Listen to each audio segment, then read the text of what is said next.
Welcome to another Tuesday night edition of everybody's favorite raunchy podcast, the one that goes off the rails quickly. I'm talking about Gaming After Dark. I'm your host, Mr. Boom Boom Kaboom. Noof Nukem is in the room, and with me is my usual cast of suspects, one of the most amazing panels you could ever assemble. I'm talking about the one who brings the common back to sense. Titan Drago is in the house. Up, everyone. Do I sound louder this week? No, you sound good. It sounds good. Okay. I haven't played anything new this week. Oh wait, no, that's not surprise. True. That's not true again. Yet another week in succession, I got another game on Game Pass that I'm enjoying. So this one is Breath Edge. Okay, I like it. I don't know if you guys have tried it. Either guys, you tried it? Never even heard of it. Yep, just went into Game Pass this last week. It's like a survival / builder / crafting game. You know, I almost beat like the initial first part of it. Like the initial stage is just like gathering, exploring, crafting until you like reach this like crew deck thing, which is supposed to get you out of that initial area. But however, like I crafted my helmet and a new spacesuit, and I keep dying to fucking radiation, even though I crafted this fucking helmet that's covered with red fucking paint, and I can't see where I'm going when I put it on. Shit's so fucking frustrating, but not as frustrating as like some of the fucking stupid people in this world. So let's get into it. Jesus. Next up, we've got the man with the epic rants. He is known as the Mag. It's the middle-aged game guy. Yeah, well, good evening, Noof, Titan, and to this amazing chat. As always, guys, it's so exciting to be here. And, oh, look at that. Chef Trouble showed up in the chat. She didn't have to get up so early tomorrow morning. So, anyways, we got some topics tonight, guys. We got some fun times, and it's just going to be the three of us. It's going to be a good old-fashioned Alberta threesome going on right now. So it's just going to be three sweaty men just talking about stuff. Let's get right into it. And I don't think Noof and Titan are down with the threesome I'm talking about. Then we got the Pegasus Patrol in the house. Oh. As long as I'm pitching, okay? Well, you and Noof flip the coin. Whoever loses is on the bottom. All right, heads I win, tails you lose, Noof. I'm all right. sorry, but I don't think either one of you guys want to come close to my catcher's mitt. After the symphony that came out of your ass last week, no thanks. Yeah, it's probably a little greasy down there. Criminy. It's like one of those really bad deep fryers. You know what I'm saying, Meg? Oh, Jesus Christ. Yeah, I know all about them. And by the way, just look at everybody's fucking reactions in the chat to the last minute that we've just been talking. Princess Zelda, don't worry. There's a safe space for you somewhere. Yeah, we promise it's going to be another doozy. We got some good topics on hand. Doggy Dog in the house, as always, dropping the first super chat of the evening at $1.99. Three-way dance. Yes, it'll be a dance in our pants. We are ready to go. And don't worry, usual cast of suspect on hand. I'm pretty sure Arnold's in the building somewhere. Perhaps even Safe House Sam will make an appearance. Hey. Of course, we've got, Tony Baloney, who always comes in toward the end of the show. I'm pretty sure I can already smell that pipe in the background. It's going to be a good one. All right, but let's get right down to it, guys. Hello to the chat. Let's catch up with them real quick. We got a lot of great people there. Casket Repair, one of the first people in the house tonight. What is happening, Casket? As I said, Doggy Dog is hanging out with us. My good buddy Timothy Dixon is here. Masshole is here. What's going on, Masshole? Dizzy Delta 27. I saw Cray Simmons stopping by to say hello. Dre Venero is here. What's happening? Fun Speculation. Our good brother Mav is in the house. Got to get him back on the show here sometime soon. 108 Dragons TV. I never heard Lemon. What's happening, brother? Hey, also, hey, Axel, did you see my score? I'm 1-0, buddy. Fantasy football. You better start shaking in your boots, Mr. Titan. And the fucking, I was, what do they call it? I was projected to be last. Oh boy, was that wrong? Was that projection wrong or what? That was a fucking 720p projection right there. Welcome to 4K, buddy. That's right. Your projection is like his erection. Inconsistent, I'm sure. I remember the good old days when it used to be. Yeah, Crispy Rambo's here. My good friend Ryan Galloway as Chef Trouble is in the house, making sure that Mag stays on the straight and narrow. Good luck. Iceman LMH. Hey, your good buddy is here, and I'm sure if you give him a shout out already, but he is here hanging out. You know who it is. Oh, I see him. He's in the chat. His name is Joe Dunmore. That's right. Lots of people try to imitate the way that Mag says it. Nobody's been successful yet. So, by the way, shout out to Crispy Rambo, 2 men, 1 noof. Sounds hot. That's great. Oh. 2 men, 1 noof. Yeah. Okay. Christ almighty. Got some bad visions. Hey, Crazy Greek Dude is in the house. Tony Grasso, Gone Mad, Princess Zelda. Good crowd here already early in the show, and we're just getting ready to jump in here, guys. Imagine how much worse that is than 2 girls in a cup. Imagine. All right, let's just stop. You got to throw felching in there, I guess. That's I wanted you to stop because I knew someone was going to bring it up, and now it's ruined. We got a thumbs down already. Must be from Axel. Oh, good stuff, guys. Whether you thumbs down, thumbs up, share this out, like it. Make sure you subscribe to the channel if you're not already. I'm pretty sure most of you are. Tell all your friends, tell all your family. Get your grandma to listen in. She might hate it, but hey, you never know. We've had some seniors listening to the show before, so let's spread the word. Let's get some love. Let's get those numbers reaching at 100 mark in here. It's long overdue, baby. It's long overdue. But anyway, let's get right into some topics for tonight. We got a couple of good ones kicking things off here. So as always, let's just start, and let's try not to wind this one too long, because I'm sure we've talked about this to death, at least various members on this panel. Certainly me and Mag have certainly had our share to say about the Sony PlayStation Showcase, which happened last week. Yes, which means that Gaming After Dark did not get to talk about this, not as a podcast or panel. So we're going to go into it. And you know what? I'll let Titan have a say first, since he probably hasn't had a chance to kind of put out his feelings into the air. It's about what he saw, what he liked or perhaps didn't like about Sony's show. Was it more smoke and mirrors? Did it hit this? Fall somewhere in between?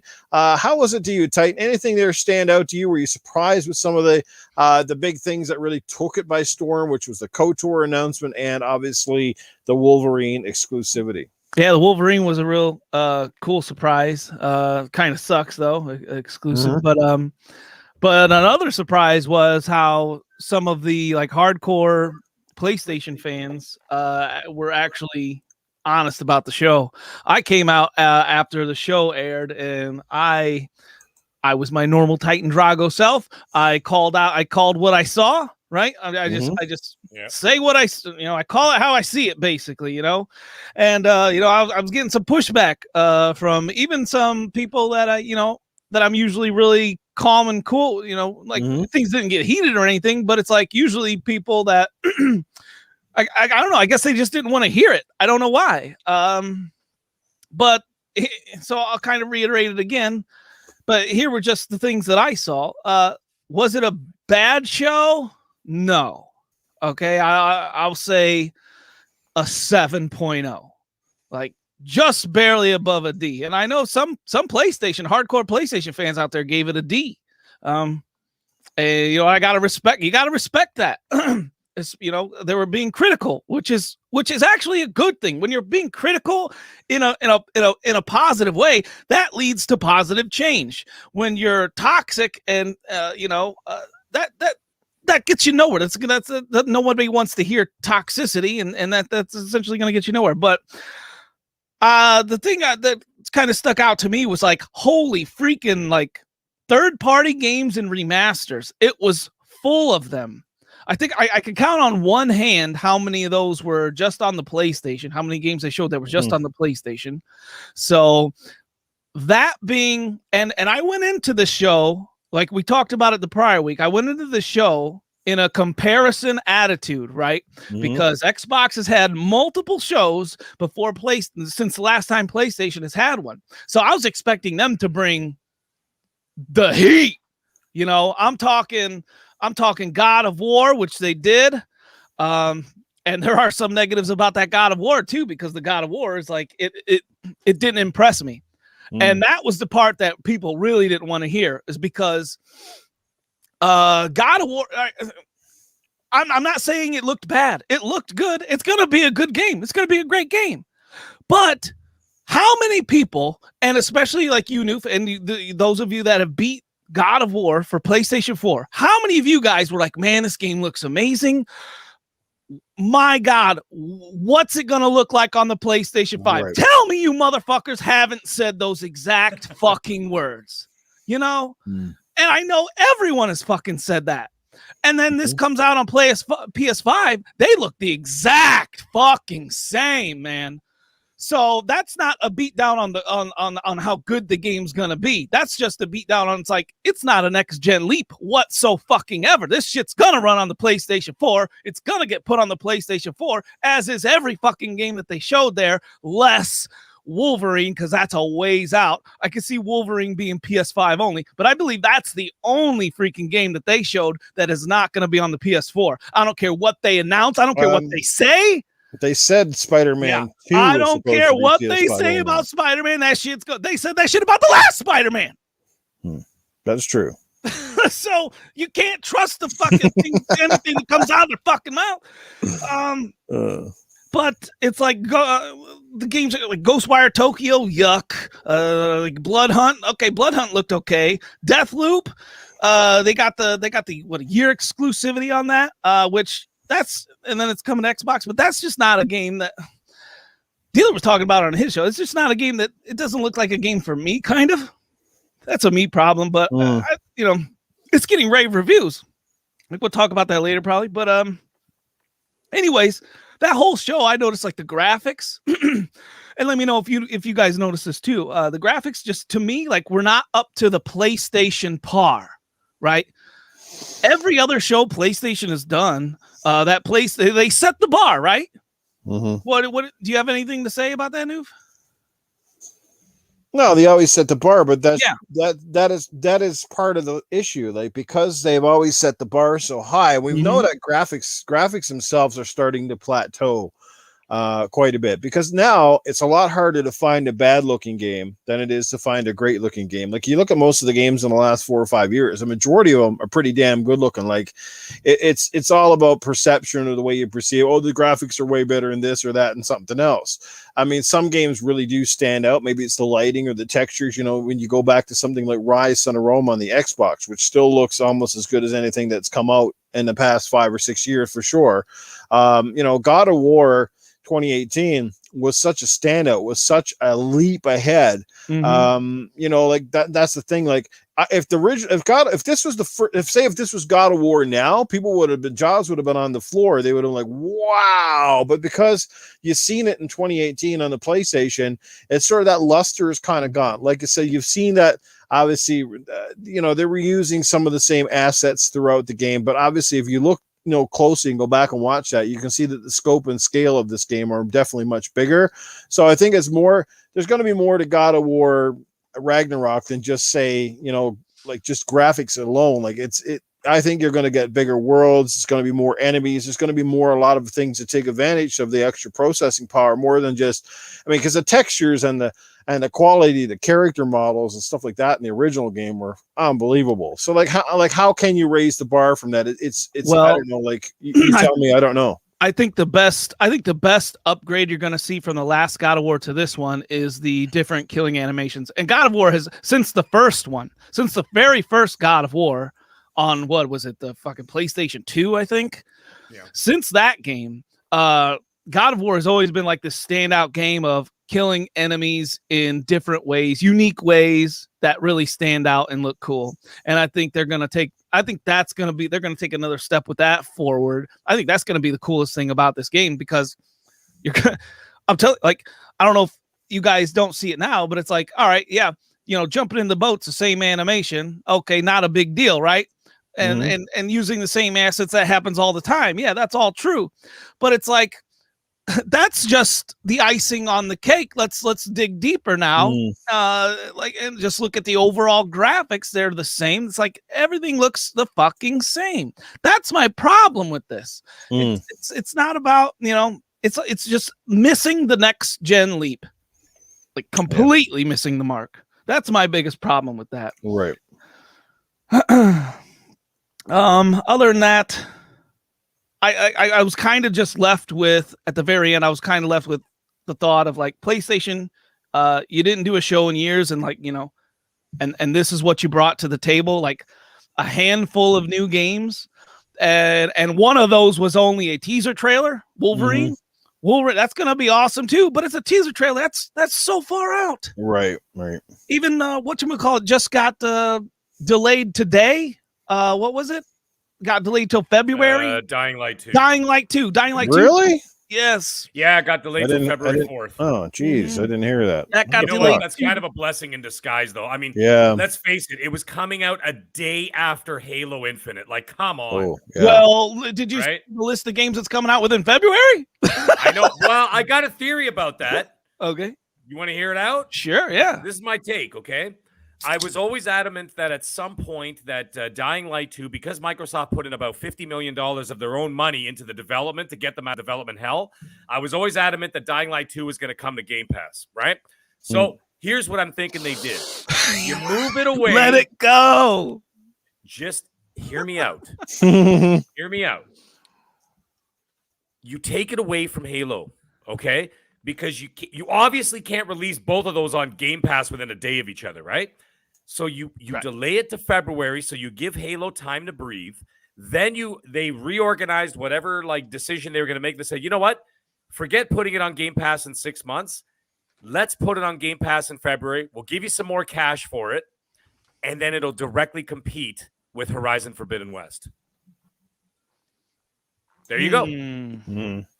That's what I'm thinking, because what I'm thinking is, okay, first of all, we already know as a fact, okay, it's a fact that every game that Microsoft has had a marketing deal with at one point or another ends up in Game Pass, right? Whether it takes a month, 3 months, 6 months, or a year, it always ends up in Game Pass, right? So therefore, that being the case, okay, I'm thinking that's what's going to happen is that they moved it a couple of months down the road, give them some more time to polish, and then you could release it so that's Microsoft has got a banger, a AAA banger coming out in Game Pass the same time as Horizon Forbidden West. Because other than that, I can't see them releasing anything else in February that would have competed with that. Wow. But now you've got that opportunity, and at the same time, now you're not interfering with Halo Infinite. Because people will have lots of time. I mean, that's a couple of months. It's like almost, it's 2 months and a bit. All right? So it gives you enough time to do that. That's my call. That's what I'm thinking. Anyways, that was it. Go ahead, Titan. Continue. No, I'm done. Noof can go ahead. Go ahead, brother. No, let's let Mag have at her. Continue on, Mag. Give us your thoughts. What was a hit? What was a miss? How did you score the show overall? That sort of thing. What did you think about? Again, about Star Wars, the KOTOR announcement, and obviously snagging Wolverine. Obviously, that was the one that stirred the pot. Okay, well, first and foremost, as one of my Tony Baloney videos that I sent up earlier this week, shout out to the Sony insiders who are always wrong, by the way. How many Metal Gear Solid remakes did we see on last week? 0. How many Silent Hill remakes did we see on there? 0. How many Blue Point acquisitions did we see there? 0. How many other acquisitions that were in those Sony insider charts did we see happen? 0. So basically 90% of what these clowns have always saying is absolutely just utterly wrong. So I just wanted to point that out before I get into it. Now, watching the show, I had a post show I did with Mr. Boomstick right after, maybe 2 hours after the show. We did a reaction show, whatever, right? And while we were watching the show together, however, at the just to give you an idea, at the 33-minute mark out of 40 minutes, I remember sending a message to the gents, and I'm like, guys, it's 33 minutes and nothing's happened except for KOTOR. That was the only thing. And then what they did is and then Herman Hulst came out, and then all of a sudden he's like, okay, here's like 3 games. Bye. Fuck you. Goodbye. See you later. And then he dumped the 3 games, and everybody was like, that was the greatest thing I've ever seen in my life. And I'm like, 4 minutes, 5 minutes cannot make up a 40-minute show. Now, the thing is, I graded it separately, and then my amalgamation was obviously the first half of the show I gave a 5 out of 10. The second half of the show, I gave it a 9 out of 10 because the last 5. Hold on. The last 5 minutes was what Sony's known for, right? So it's like the Sony of old, the PS4 Sony showed up in the last 5 minutes with the big bamboozle and, the shock and awe. And here's these awesome things and a big surprise with Wolverine and all that stuff. I gave that a 9. So if I average it out, I'm sitting at about a 7 to 7.5 out of 10 for the show. All right. And that's if you average it out, that's 9 plus 5 divided by 2, 7.0.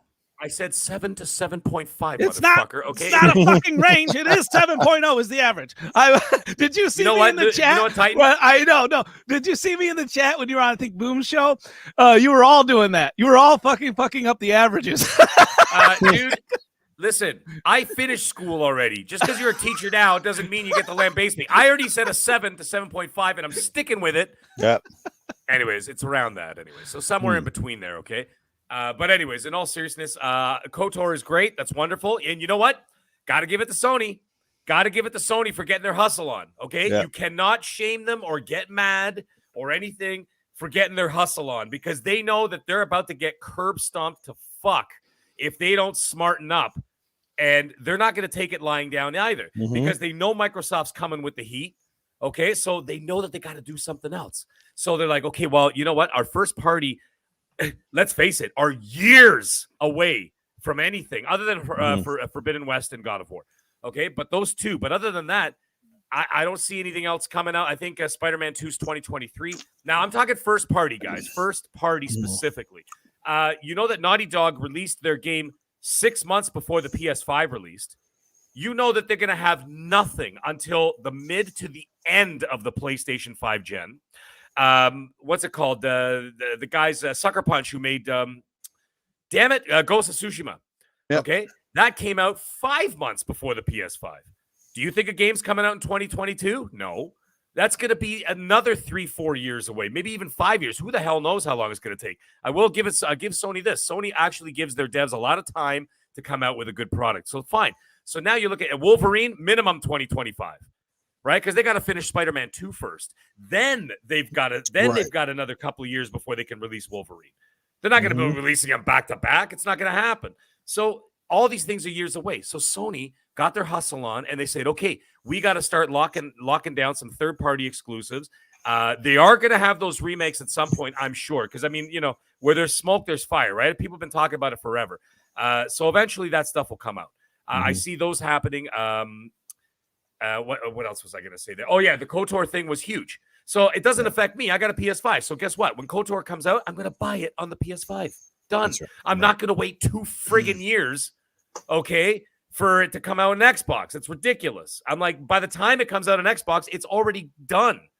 Yeah. People have played it. It's already out of the, you know what I mean? It's already out of the mind share. It's gone. It's sort of old news at that point. That's like releasing Borderlands 3 today. You know what I mean? When it came out 2 years ago, everybody's like, well, we've already played it, man. It's done. Like, you know what I mean? So I'll get it there. So I have no problem with that. Once they got into like some of those other ones, like that other game, not Parasite Eve, that other one, Eve, whatever the hell it was. Project Eve, isn't it? Yeah, Project Eve. I almost said Parasite Eve. God, you know, would it kill anybody to make a Parasite Eve? That game was amazing, man. Back in the PS1 days, I believe. PS1 and PS2. Anyways, yeah, that game just looked like the same old, like, Japanese, you know, whatever. Like, all the games look the goddamn same now. Like, the Genshin Impact / Devil May Cry / whatever. All these a million games that they got. Didn't really do anything for me. Let's skip over to the actual, like, first-party stuff. Gran Turismo, flop. I mean, unless you're already, like, into that scene of, like, Gran Turismo, forget it, man. Like, I'm sorry, forget it. Just give up at this point. Forza's got your number. Okay, Forza's going to wipe the fucking floor with you, especially not Forza Horizon 5, which is coming this year. I'm talking about the Forza Motorsport, you know, whatever it's going to be, like games as a service game that's coming out, the Destiny 2 style racing game that they're going to be doing is going to fucking crush GT. Okay, it's a GT7. So that's out of the picture. Wolverine, fantastic. And you know what? You got to say Insomniac, they must have shoulders and back muscles like a motherfucker because they are carrying that whole company on their like by themselves practically at this point. Yeah, that's unreal. I said those guys need to like send a memo out or fucking have this training video. They need to make a training video for everyone, every other developer in the world, how to fucking do things during a pandemic. And you know the crazy thing is, Sony bought them for $240 million. Yeah. That is a fucking steal for a company that's released 5 games in 3 years. That's drafting Tom Brady in like the 6th round or whatever in the draft. That's what that is. Satya Nadella could find $240 million under the cushions of his fucking couch. Okay, he could have bought that company and like that. But hey, you know what? Again, got to give it to Sony. They got him. They snagged him, and look what they're doing. They're producing, folks. They are producing, and they're continuing to produce. Anyways, Wolverine, I have no problem with that. You know what? Go ahead, stay on the PlayStation. I'm gonna play it over there. I'm gonna play Spider-Man 2 over there. That looks great as well. Yeah. I'm a little sad that Spider-Man 2 is not gonna be online co-op, because if you watch the trailer, that was my first reaction. Because you see Spider-Man, you see Peter Parker and Miles Morales, right? And I'm like, and I said to Boom right away, I'm like, Boom, online co-op. Come on, man, let's do this. And he's like, holy shit, that would be incredible, blah, blah, blah. Yeah, it would. Well, it turns out after the fact, it's not happening. So what's happening is that you'll be able to switch between characters, kind of like Grand Theft Auto 5. And I'm still, you know what I say? You can't claim your real swingers without co-op. Nice. Well said. Talking about co-op, real quick, guess who I got to buy Orcs Must Die 3? Oh, Lord. Dealer Gaming. Dealer's no fraud. He's going to play that junk with me. Yeah, I'm going to have a word with him tomorrow. So, I mean, those games look fantastic. Like I said, Spider-Man. Oh, and by the way, shout out to, what's his name? Candyman is doing the voice of Venom. That's Tony Todd. Yeah. What a great voice he's got. So I'm really looking forward to that game. That's going to be great. Wolverine's going to be great, no doubt. And you know, the thing is, too, I'm not so worried. Like, everybody's like, I know a lot of people are arguing right now. They're going, is it going to be rated M or is it going to be rated T? Is it going to be this? Is it going to be? I'm like, who the fuck cares? I'm telling you now, it's going to be a great game. Insomniac does not fail. Yeah. And I'll tell you something. I think it'll be a strong T. Okay. So it'll have mature themes and all that kind of stuff or whatever else.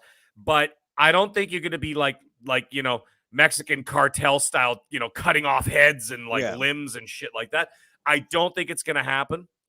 This is still at the same, you know, it's still a Disney property. And look at how hard Ryan Reynolds had to fight with Disney just to get a Deadpool 3 to come out. Right. So, or being made. Right. So I think it's going to be like a strong T for teen. That's what I'm thinking it's going to be. Anyways, that's fine. God of War. If anybody was expecting anything different from God of War, you're sadly mistaken, because there's something that I was always holding true to about when they first announced that it was coming out in 2021. The first thing that came to my mind was that Cory Barlog had a shit ton of his content cut from the game because it was going to be too long and too big, and they wanted to spread it out over 2 games. And so the Sony brass actually told him, cut it out of the game and we'll use those assets for a sequel, and then we could use it to round out the story. A lot of people forget that, by the way. They all think I'm full of shit. I'm like, go back and watch the fucking documentary, you clowns, right? Especially these like toxic Sony guys. And I'm like, it's hilarious. You guys are toxic Sony guys, but you don't watch the fucking documentary. What was it called? Making Kratos, right? I watched it, and that's exactly what they said. So it's right there in the thing. So when you see it, they did the same thing with Miles Morales. Miles Morales was supposed to be in the original Spider-Man, but the story was hitting 40 hours, and they said, cut it. We'll sell it separately. And that's what's pissing me off with Sony. That's what's pissing me off with Sony so much lately. Look at all the ways they're just that's just dirty to me. Well, they're spreading their shit thin, right? So they're spreading their shit thin. They're charging for upgrades. They changed their mind over the Horizon Zero Dawn 2 upgrade, right? But then they're like, no fucking more. Like, what the hell, man? Well, they're doing it because, let's face it, they don't have enough content to. I mean, I'm not talking the quality, okay? So people don't take my words and twist them. It's not about the quality. Sony's quality is always A+. Always A+. Go ahead and clip that and put that on fucking Twitter. All right? But here's the thing. They don't have the amount of IP to compete. So they're going to have to, it's like spreading butter over way too much toast now. So now what they're doing is that they're trying to nickel and dime every fucking thing they got because they don't have the amount of content. Now, keep in mind, you remember when they had way more studios than Xbox. Xbox has now got double their studios with, by the way, spoiler alert, more on the way. They can't compete in terms of quantity. Now, at the same time, but you know, people say, oh, but quality. Don't worry about the quality. Guess what? The last 6 Xbox games that have come out, have scored 86 and above on Metacritic since June. Okay, the quality is there, the quality is coming, and it's only going to keep getting better. So don't worry about that stuff. But the thing is, the God of War situation, I'm looking at that and I'm like, okay, I understand what it is. I understand that they're expanding on cut material from the first game. That's fine. Go right ahead. You got the assets. You're going to use it. Kratos jumping into a fucking boat is no different than fucking, what's his name there, reloading his fucking gun in Gears of War. Right. Did they change the animation for a reload and a gun in Gears of War? No. They kept it the same for 6 straight fucking games. So what's the problem that, I see some people that like trying to cut down that situation going, oh, well, look at Kratos. He jumped in the canoe the same way. I'm like, yeah. And if you play all 3 Lara Croft games that just came out in the last 10 years, she jumps the same fucking way too. She grabs on the ledges the same way. Like, come on, man. Like, it's just, that's silly.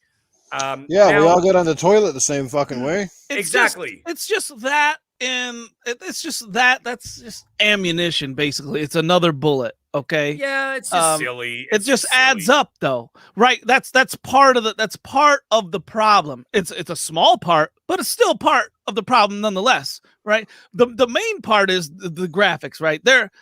How is there not a graphical leap? How? Like, that's. Someone said in the chat earlier that they said they thought they kind of capped out the engine that they were using. That's a possibility. I don't know. Get better lighting, some better, like maybe some smoother textures, and then on top of it, the only other thing that they could really improve at this point is the frame rate. I mean, right now, if you have a PS5, you could play God of War, the original, the 2018. You could play it at 60 frames. Right. And so like, it's, that's great. That's fantastic. So I think that you're going to get that exact same experience for Ragnarok. Right. But to expect anything other than that, you know what the thing is, if I'm expecting pretty much the same, I'm also fine with that because I think it's great. Yes. The other thing is, as long as you change the locales to new locales, new story, more exotic locations, that kind of stuff. And that's it. I'm fine with it. That's exactly what it's going to be. It's not going to be any different, but they'll clean it up a bit. I mean, it's not going to be exactly the same. Like I said, you're going to get some better lighting. Look at Ratchet and Clank. Like Ratchet and Clank that came out in a couple months ago. Like the lighting effects and stuff, it just adds just a richness to the visuals, and then just add the frame rates. I'm good with that.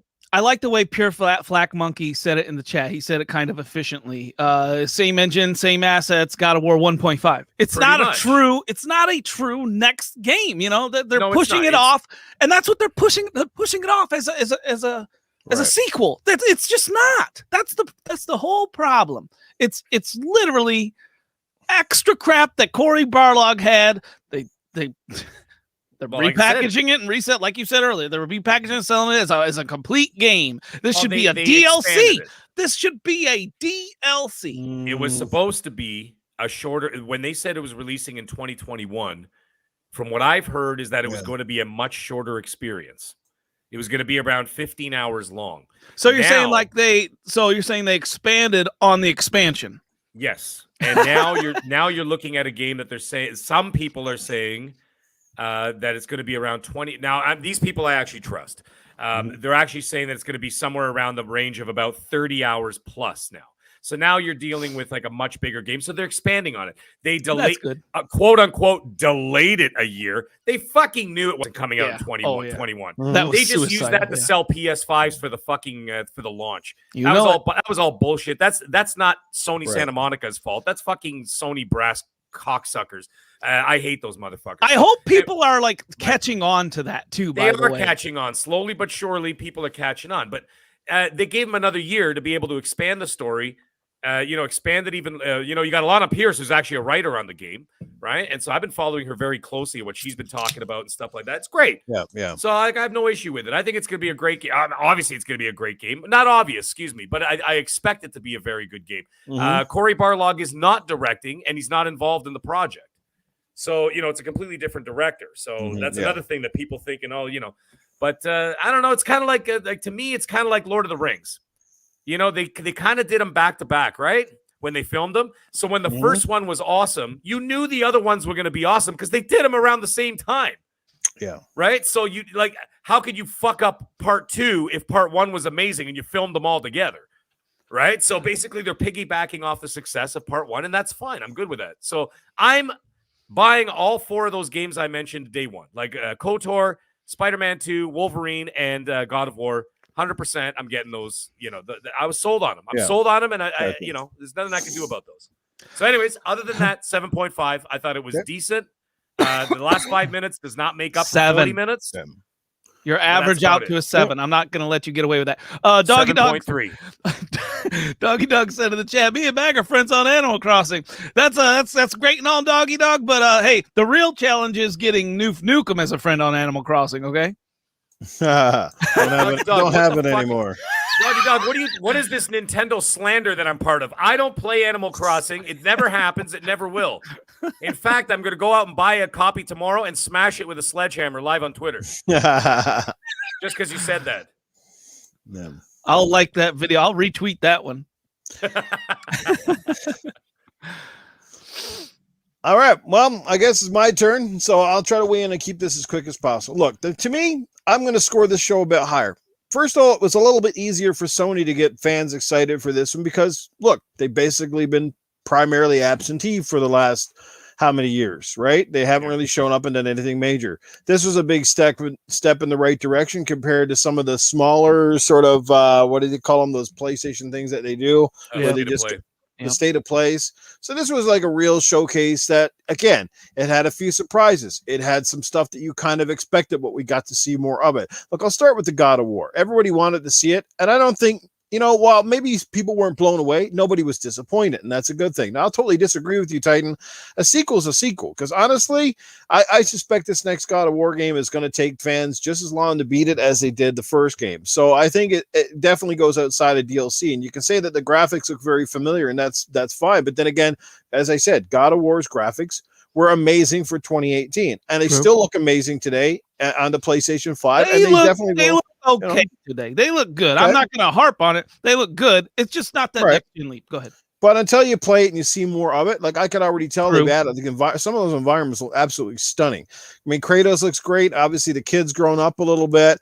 The story, essentially, again, as we should know, is more of a continuation from the first game. It's not completely new. I mean, we're going to see Thor in there, Fat Thor, as you call him now, which apparently is according to the Norse mythology, is the accurate way that Thor is supposed to essentially, look if you go by the mythology, not the Marvel version where he's super muscular and super sexy, that sort of thing. So I like what I saw from God of War. I mean, it's going to be a day one purchase for me, and if I didn't have a PlayStation 4 or whatever, and if it doesn't come out, I mean, this is the kind of game I would go out and I would spend the $500 to buy a PlayStation 4. Spider-Man 2. Self-explanatory. Looked fantastic what we saw. I mean, Miles Morales and Spider-Man in the same damn game. It looks like, I think it's Craven is going to be there. I think it's Craven according to the voice in the background. Like, I expect great things. And again, this one looks like it will probably be built more so for the PS5. So I expect it to definitely show off some bells and whistles that, are PlayStation 5 in essence. And they're saying, again, and I can only go on what they're saying, whether it's true or not, is that it's going to be PlayStation 5 built. Now, my surprise is that love that Forspoken game. To me, that was a real next-gen looking showcase. That game looked absolutely nuts. That girl, and I forgot that game. I forgot that game. That blew me away. I was like, wow. That game. That's a great third-party get for Sony. Again, that fits into my narrative and of what I was saying of them bulking up third party, and it's coming out this spring. I want that game. It looks great. Sorry, go ahead. Me too. No, man. That one, I was like, ooh, what is this game? And that looked cool. I love the character models, the special effects. He brings the ice up out of the ground, all that sort of stuff. Even that Project Eve game looked absolutely dynamite. Like, that looked like a ton of fun. It looked like a new age Bayonetta with Slash, a few other things in there, some Devil May Cry looking monsters and stuff. And the character, I love the fact that she's sexy as fuck. You know why? People are already going, oh, she's over accentuated, blah, blah, blah. Good, because the last bunch of games we've had with female characters are all flat, skinny, and for the most part, very kind of blah.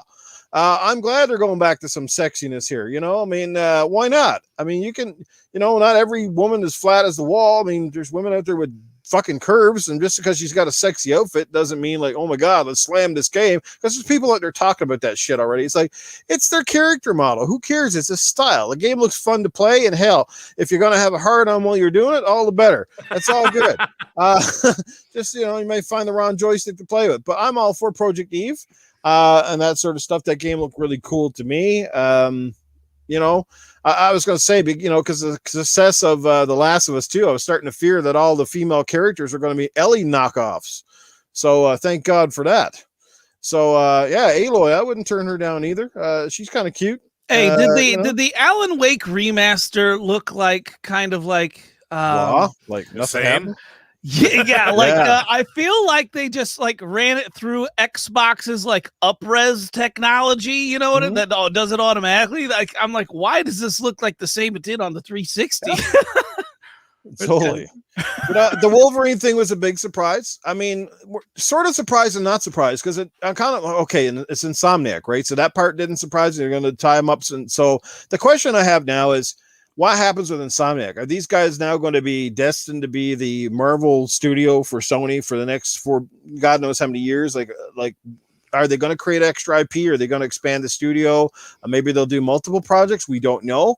I mean, there's a lot of people wanting them to come back to Resistance, Fall of Man, that franchise. And, you know, God knows that while Sony's got some of the best third-person, you know, action narrative games, it wouldn't hurt for them to have some stable first-person shooter-style games in their lineup and more co-op or more multiplayer. We know that while Xbox might have been hurting for story, then Sony's been hurting for those style of games. So that, you know, and like I said, a missed opportunity with co-op in Spider-Man. Could it happen? Perhaps, but I don't think it will. It might be very difficult to do with a game like that with the swinging in the open world. I don't know, but I mean, I would take Spider-Man 2 at 1080p at 60 frames a second, you know, with co-op, than 4K and 30 frames and God knows what without the co-op. Do you know what I mean? I have heard differing reports on that, whether it's co-op or not. I've heard both a lot. And it's not, you know, it's not one way or the other. So someone's got to give me someone's got to give us a straight up answer to that. We got to find that out by the time. Yeah. Co-op with what? Whether Spider-Man 2 is going to be co-op or not. No, I heard yes and no. No. They did officially say it's not co-op. It's a single player experience. It's on their website. I had somebody look it up for me because I was too lazy to do it. But yeah, it's a single player game. Yeah. Insomniac has come out and said it. And the mechanic that they're talking about, like I was saying, is like a GTA 5 mechanic where you'd be able to flip back and forth between the two characters and different ends of the city. So like, you know, Miles Morales is like, I don't know, fucking around in Manhattan, lower Manhattan doing something, and Peter Parker's up in like Central Park, and then you can flip back and forth. So that's another huge missed opportunity. Like fucking that. Do you know how like through the roof that fucking game would be if it was co-op? Can you imagine two fucking Spider-Mans swinging around the same alley? Yeah, that would be awesome. With your friends in different countries or whatever, and you're meeting up together fighting bad guys. That would be next level. That would be, it would be exciting, and that would be definitely a reason to go out and buy the game for sure. Just to kind of wrap things up, look, Sony did what they needed to do, right? The bottom line is they even though some of it didn't have dates on it, which we're used to from Sony shows in particular, they got fans excited. They got fans invested in the future of PlayStation. They may be keeping a few fans from either selling their console or what have you. Like I said, Wolverine did what it needed to do. And again, it was a shot over the bow at Microsoft, perhaps because, you know, there's a lot of bitterness there that they went out and did the Bethesda deal, right? We got Xbox fans, including myself, saying Xbox should come back with a superhero license of their own. And why not? Me personally, I say why not? I know they got enough games and they got the Bethesda stuff, but it's not like, the thing is, once Sony gets that perception that they are the home for Marvel's games and the best Marvel games, you know how that works, right? So like Xbox sort of needs, outside of Halo, like I think they need to have a superhero identifiable. And I've said before, and I said this on Good Morning Xbox, I mean, I said Superman. And the first thing everybody said, Superman's boring. Man, he's OP. Yeah, but Superman's also amazing. He's also the most powerful superhero. So why not put the most powerful superhero with the world's most powerful console? If you got the right storytellers and they know what the frig they're doing, it can be done and done well, right? We've seen that some studios have nailed flying mechanics over the years, including the crowd over at BioWare who nailed flying mechanics with Anthem. And all Superman needs is a good story. And if you don't believe me, well, if Superman's so OP and nobody likes him because he's boring, well, why does so many comics and animated movies exist with Superman? It's just the only medium he doesn't show up in is games. You have to do it right. I totally get that. But you create great villains. You create turmoil within Superman. Like, you give him, again, that fight between his own personality to be good or be evil, and tread that line very carefully. Do you go in and destroy a city at all costs in order to get the bad guy? Or do you play it cautiously, but there's casualties on the side? Do you know what I'm saying? Like that moral thing that Superman's always sort of been faced with. I think Hulk from Marvel would be good, but like I said, I'm getting off track, so I don't want to get onto that, but there's so many things that could come back at, like Maslow, Batman, Punisher, Black Panther, Ghost Rider. Now, I think if they're going to do a superhero, it has to be someone that is in the upper echelon of recognizability, right? It's no good to go with something that's because even like I said, could you imagine like a Judge Dredd game or a Punisher made by the Coalition? Oh my God, right? I got kind of like a theory behind why they haven't done that yet. And to me, this is what Xbox needs to take that next leap ahead, right? Because everyone right now is like, we all know like they got to keep gaining subscribers to keep this train moving, right? Xbox's next leap ahead is when they create a game and put it in Game Pass that makes Fortnite type money. Like I'm talking like, because licenses cost money, a lot of money, right? So I don't think they're going to make one of those until they have a good plan to make a pay to win or a free to play game with microtransactions. And I think that's the only way this is going to work. During the the now or around this area, because I'll tell you what, as soon as Xbox makes a game that makes Fortnite type money, my God, imagine what's going to happen to Game Pass and the games. Like, it's just, that's what they're missing. That's the only thing they're missing. All right. They're getting all their money from these subscriptions, but if you create a game, put it in Game Pass, it's free to play or whatever. And then you're making all these money from microtransactions on top of it. Like, I think probably Sea of Thieves is like the only one that's happening right now for them. I'll tell you what, a lot of people probably laughing at that, but you know what?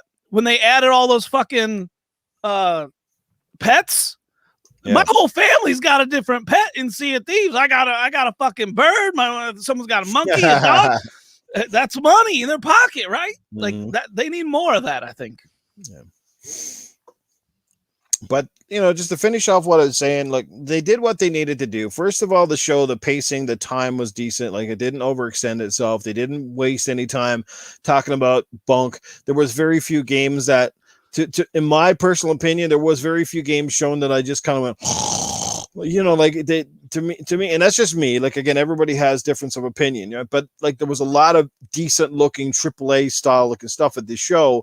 Again, not to mention the KOTOR exclusivity that's got people's underwear up in a knot. Like, like Mag said, if you got both consoles, this is a mute topic. You just buy it. If you really want to play a game, you're going to buy a console for that game, or if you already have the console, you're just going to buy it there. You're not going to wait 2 years. I'm damn well not waiting 2 years to play a game. If I really want to play it, by then it's old school and I've moved on to 100 different things. It kind of sucks, but it is what it is. This is the industry we're in now. I suspect that these kind of moves are going to continue to happen one way or another. And Xbox just recently did the whole Indiana Jones thing. We don't know what the extent of that licensing deal is with Indiana Jones and LucasArts Games with Microsoft Studio on that. But I mean, regardless, it could be a long time before it if it ever comes to a PlayStation platform. And don't you find this really weird lately? The MLB The Show comes to Xbox, it's got the PlayStation Studios logo. Now you're seeing the Xbox games like Psychonauts now and Deathloop going over to the PlayStation with the Xbox Studios logo. Are we living in the Twilight Zone or something? What the fuck's going on? You got what the hell was it? Yeah, you're right. It was MLB The Show, and then it was it Psychonauts 2? So when you fire up Psychonauts, there was another game in between there. What the hell was it? I don't remember that one. There was another one in between there. Everybody was laughing about it. It was when they fire up the game, it says Xbox Game Studios presents, and it was on a PlayStation 5. And I can't remember what. Well, you got Minecraft. Does Minecraft have that logo or not? I'm sure they do now. Maybe they do now. I'm not sure. But and then Psychonauts 2 for sure. Yeah. Right. And now you've got this. Now you've got these. Like it's crazy. Yeah, what the hell is going on? But you know what the thing is? That just shows you that the companies don't give a fuck. Yeah, they're breaking down barriers, man. You know what they're doing? They're making money. And they're letting all the, as they like to say, like in the old days, the general unwashed public, let them fucking fight to the death over console war bullshit. And these guys are all laughing all the way to the bank. Yeah. They don't fucking care. Do you think that, you know that Jim Ryan and fucking Phil Spencer talk, you know? Yeah. It's not like they're fucking mortal enemies. Outer Worlds, it's like Tupac and fucking Biggie, you know, shooting at each other on the fucking streets in LA. Like they fucking talk. They have dinner together, for Christ's sake. They have fucking just the one, Meg, call. Outer Worlds. Thank you, DJ Berto Dos. It was Outer Worlds. That's right. Thank you for that. Crazy. Yeah, like these guys talk. They're friends. Yeah. They know each other. They make business deals. Fucking Sony is using the Azure cloud servers for their own fucking for the PlayStation. Like, come on, guys, wake up. You know what I mean? Yeah, it's a crazy, crazy time we're living in. We got a super chat coming in from King One Supreme. Thank you, King. He drops $10 and says, "Thanks, Noof. I'm so tired of people saying Superman can't be done. Undefeated, an indie game on Steam, was a good fake Superman game. A next-gen Superman game can work. Just get the right team and give them time, resources." And I agree. I think with the right writers, you can make it happen. I mean, heck, we've had some good Superman movies. I mean, I thought Man of Steel was pretty damn good. So things can be done. You just got to put the right scenario. The doctor comes back with $2 in the super chat. Noof, any chance we can get Gaming After Dark NFTs? What the hell is that? Anytime I see that NFT, I think Need for Speed. But no, I think what the hell is NFTs. I think NFTs are like digital currency or something like that. Like, like digital art, like things that you could buy and pick up and stuff like that, and then people like buy and sell it with value. With shit like that. But you can do it with anything. There. Like you make like a Gaming After Dark logo and sell it, and then people will fucking buy it, and some of them get like really crazy expensive. All of a sudden, it's like people can make like 50 grand off of one picture. Yeah, it's nuts. Yeah. And no, doctor, we're not doing that. We don't have time for that bullshit. You do it. What, Felching? You do it for us and we'll split it. Felching? 90-10. You get 10%, we get 90. Eternal Shaddai NFT says new fuck that. Meg starting to tune the F word out. Oh man. And I'll just, like I said, I'll wrap it up and just say, look, I enjoyed it more than you guys. I would definitely give it a solid return to form, at least an 8.5. I think the few things that I personally would have liked to see more, and they kind of said they weren't going to show up, but I'm like I'm chomping at the bit to see PSVR 2 stuff. And I would have loved to see more of Kenna. I mean, that game is so fucking close. And the fact they haven't really highlighted or done anything yet makes me wonder what the hell. Because it's an awesome looking little game by a small developer. And you think they'd be pushing that a little bit, so perhaps, get some love there, but hasn't happened. And a few other things. I mean, Gran Turismo, I liked it. I thought it looked better than previous versions and a lot of content in there from the look of it. Definitely focusing a lot on photo modes and upgrades and modifications and all that sort of stuff. Where it holds up against the next level of Forza remains to be seen. We have to wait to see when the new Forza, I think that's all it's called now, it's Forza, drops and what that holds for it. So I'll reserve that judgment for a later day, but I was pretty excited for most of the show. Again, just knowing they got some great stuff in the pipeline, and I don't think they're done. I think they'll save another good show for whenever Microsoft decides they're going to drop something significant, perhaps more acquisitions, all that sort of stuff. They're definitely holding on to their acquisitions. Yeah. I don't think Sony, like I said, I don't think they went out and shown all their cards. They just showed enough to kind of get that little bit of hype rolling into the holiday season for the PlayStation brand, that sort of thing. So I was pretty pleased with it overall. Like I said, there could have been better, but it was definitely solid. So, and that's smart too, because their fan base, that's exactly what they showed, what their fan base wanted to see. Everything their fan base wanted to see, they gave them. Because most people aren't going and looking that show the way I am, right? With a comparison attitude. I want to know whether the Xbox show is better or this one is better. By the way, if you said that fucking PlayStation show is better than the fucking Xbox Z3, you're on crack cocaine. Okay? fucking let's fucking you need detox, okay? Straight up. Yeah, awesome. So, I mean, great stuff there. Either which way, I think it's safe to say, guys, that Microsoft and Sony have a few very exciting years coming up. So hopefully you guys can start to get their damn consoles soon. Maybe that's why the delays aren't so bad after all, because frig's sakes, if people still can't get their hands on one of these damn things. I mean, I haven't gone into any of my local stores yet and seen a Series X or a PS5 sitting on a shelf. I've seen Series S and that's it, and then Nintendo Switches. Like, not once have I gone in and went, oh, there's some Xbox Series X or there's a PS5. Not fucking once. I've seen some controllers. That's about it. Yeah. So, yeah, crazy stuff, man. So hopefully that changes soon. We'll see what happens as some of the factories over in those countries start to open up here in the next while. At least we hope they open up. But anyway, let's get into the next. Well, then we'll get to the next topic quite yet. I think it's safe to say we're halfway through the show, so it's time to bring in Arnold and see what he's got to say about everything. And perhaps everybody's got some questions lined up. Fire them off in the chat or to the panel. Have at them right now. Yeah, Arnold's chat, on get your standby. questions in now. Arnie, I'll start one off for us. Arnie, I want to know, who is your favorite person in the chat that is a regular, like, viewer or whatever? Regular. That is amazing. I love all of the chat. These guys here, they're so amazing. I want to give them all a personal shout out, but I could be here forever. And I don't have that kind of time. So I just wanted to say so many great people here in the chat. I mean, you know, there's guys like Doggy Dog in here. They've got fantastic energy all the time, always bringing it. You got guys like Dreadpool, you know, with the solid facts, and he shows up to support. You know, you got one of the best names in here, Papa Woody and Masshole. I mean, just saying those two names alone makes me laugh. I mean, there's so many great people here in the chat. Feeling Eagles always here supporting. I can't stand his football team, but that's okay. Everybody else, that Eternal Shaddai, what an asshole. Axel 1324. These guys hang out with Noof. That means they don't know what they're doing. So yeah. So that's, you know, you guys don't know what you're doing either. You're hanging out with Noof too. So yeah, Stig Larson is here. Hey, and the doctor. They gotta give it to the doctor. He always comes up with the great asshole questions. You know, every week he's always got something about somebody's anus. You know, so you know you got to give it to the doctor. He's in the house. Yeah, so there's so many great people here. Picking out a favorite is very, very hard for me to do.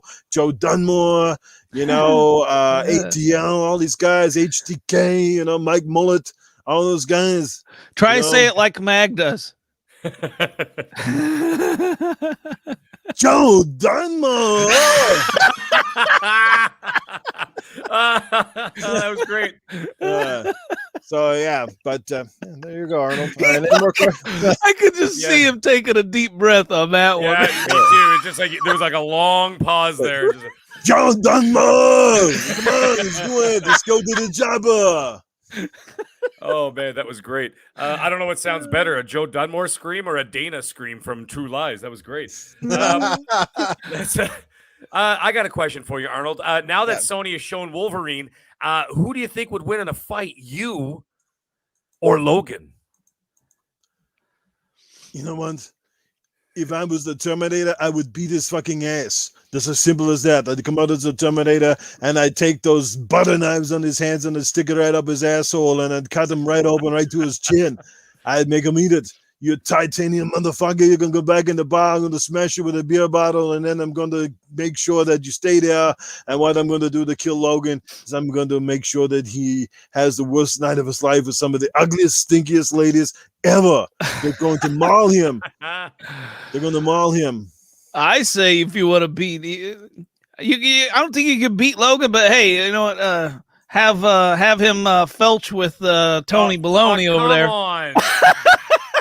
Leave me alone. It's That'll not my sure segment. mess him up. I'm just saying that'll mess him up, won't it? It messed you up. Yeah. We're going to, Logan's going to be felching and we're going to rename him the Regurgitator. Jesus. DJ Berto Dos actually just dropped a $2 super chat. He just said, Mag, I was about to ask Arnie that. Sorry, dude. I saw we had another one. I want to go to tell you now something that nobody knows about Logan. He's got no penis because every time he has wet dreams, he fucking Klaus comes on, he cut his dick off ages ago. It just never grew back. Oh, yeah, I got one from Cyber Gunter here. He's asking, Arnie, will you replace Titan Drago with Danny DeVito? Yes, I would love to do that. Danny, come on over and talk to me. We'll sign you to a contract. We're going to get you in here. And we're going to have you on this podcast, and then you can kick this Titan asshole out of here. He doesn't know what he's doing, you know, so we're going to get rid of this guy here. We're going to put some serious muscle in here. Danny DeVito, he's so short, but the podcasts are going to be long. Oh, Kylo Milo said, "Hey Arnie, who's your favorite panel member?" Oh, wow. Nice. Well, it's quite simple. Shouldn't even ask me that question. It's got to be the Mag. He's the middle-aged game guy. Perfect. He's the voice of reason.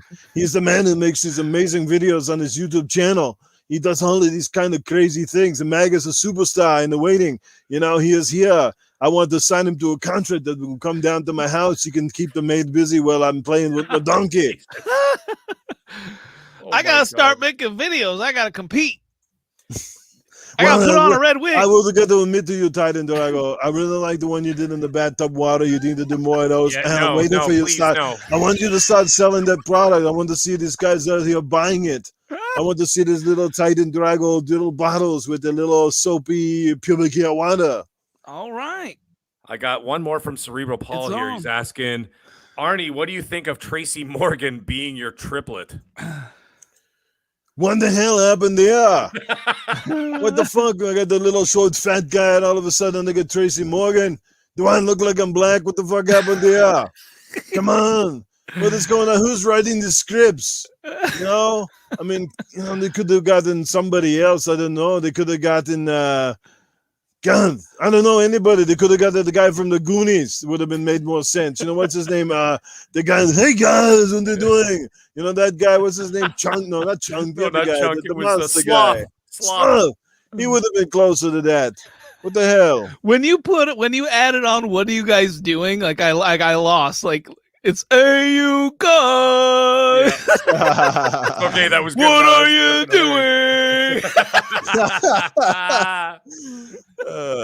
Shit. All right, guys. I think that's good Wonderful. for Arnie for tonight. They should do a sequel to the Goonies of some sort. They were supposed to. That would be awesome. They had the whole idea was that it was going to be the Goonies kids, but but they were going to get into trouble, and then the parents were going to come back. The whole original cast from the fucking Goonies were going to come back to rescue their kids. So what a fucking great idea, man! I was sold. And then they just couldn't get their shit together because they couldn't get the financing together. And then Spielberg was being an asshole because he's like, I want to fucking make fucking whatever the hell that movie, Abraham Lincoln movie and some bullshit. Which I'm like, just like, fuck off, man. Just make Goonies 2 and leave, like, let us like be happy. Yeah. No doubt. All right, great questions again, Arnold. Thank you for your time. Let's move right along. Next topic of the night. This one will. This one's going to be about, well, you know, I guess you could call them, I don't know, content creators / fanboys. And, you know, and some people may say that obviously we fall into the same category to some degree. I guess it's not, you wouldn't be wrong on that. But obviously I'm a very small YouTuber with a very small channel. People don't often highlight anything I do unless it's probably for the wrong reason. But in general, we're talking about stuff like the latest controversy, you know, with the Dreamcast guy going up against Austin Evans. And I have respect for Austin Evans and all, but you know what? Honestly, like I said, this whole PlayStation thing definitely seemed like clickbait. He got called out on it, rightfully so, I think, in most cases, as most people should do that sort of have, you know, clickbaity content, especially when, you know, when you're a big YouTuber like that, do you even really need that kind of shit to sell your channel? It's all about integrity. It's called about truth and fact, and just not speculation and hearsay and stuff like that, you know. And so, you know, so these guys kind of go back and forth. We see this all the time. It's not just those two guys, but in general, you see this all the time. You know, people calling out other people for their content or what they say, this, that, something else. You know, just how do you guys feel on that in general? You know, do you think a lot of it is, like I said, legitimately just for sort of like clicks to stir the boat and then get that reaction? Because a lot of times they often get even more hits and visits and different things. We see the big media do it all the time. Even IGN is notorious for doing it over the last couple of years, posting these crazy articles. And you go, you guys are supposed to be the leader in this industry. You guys are supposed to set the bar and set the example. And yet, you're basically right up there competing with Kotaku kind of thing. So how do you guys feel on this stuff? You want to start, Meg? Yeah, sure. Why not? You're talking about journalism, responsible journalism no longer exists. Very little anyway. I would have to say that we're talking like 5%, because everybody else has gone on board with the fact that, thank you. What Philly Eagle just said there. 95% of what goes out there now is all just trying to get people angry. And when you get people angry, they click. And then when they click, they have to let their feelings know to say, no, you're fucking wrong. This is what's happening. And it works. It is literally, that's why it's called clickbait, right? It's called clickbait for a reason. They try to draw you in. And what they do is that the first thing they do is they poke you in an emotional way. Right? So that they get to you, you're like, motherfucker. And then you go in there and you be like, listen, whatever, Kotaku or whatever, IGN. You'd be like, you guys don't even know what the fuck you're talking about, blah, blah, blah, blah, blah, blah, blah. And then you start rhyming off everything that they've said wrong. But the thing is, if you actually sit down and read their article, they're actually right. It's their fucking headlines, because they also know from all these don't give that a blanket statement, man. No, not all, but I'm saying a majority of it, dude. If you actually look at it, it's the fucking headlines do not match the article, and they have focus groups out there that know that people do not read the article, they just read the headline and react. Right? And that's what's fucking happening, right? And so especially you get into the video game industry, Jesus Christ, do people ever get in their fucking feels? Look at like when I post my videos, they're all for fun, right? And whatever. I own everything, so I'm not, I make fun of Sony. I make fun mostly Sony because they've been sort of the butt end of my jokes for the last year because they've been fucking stumbling.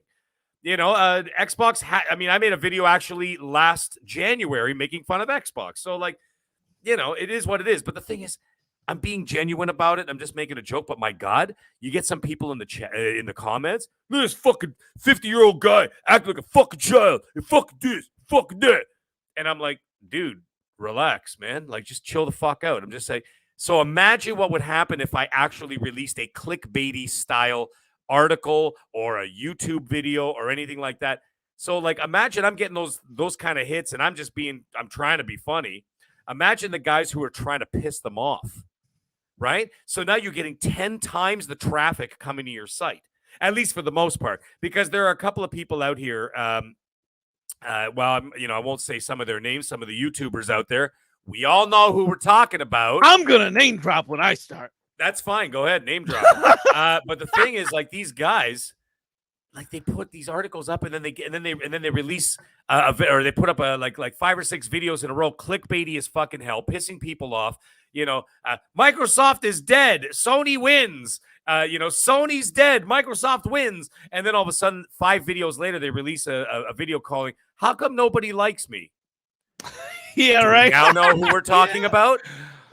Nobody wants me in their community, right? Do we know who we're talking about now? Right? So the thing is, when you do shit like that, yeah, you get people in there. But the thing is, the jig's up because people know what the fuck you're up to now, right? And now what I'm actually starting to notice, and this is a thing new, we talked about this months ago, is that the IGNs of the world, sure, they're the fucking media conglomerates, whatever else, and all the other bullshit, whatever, GameSpots and all these other guys.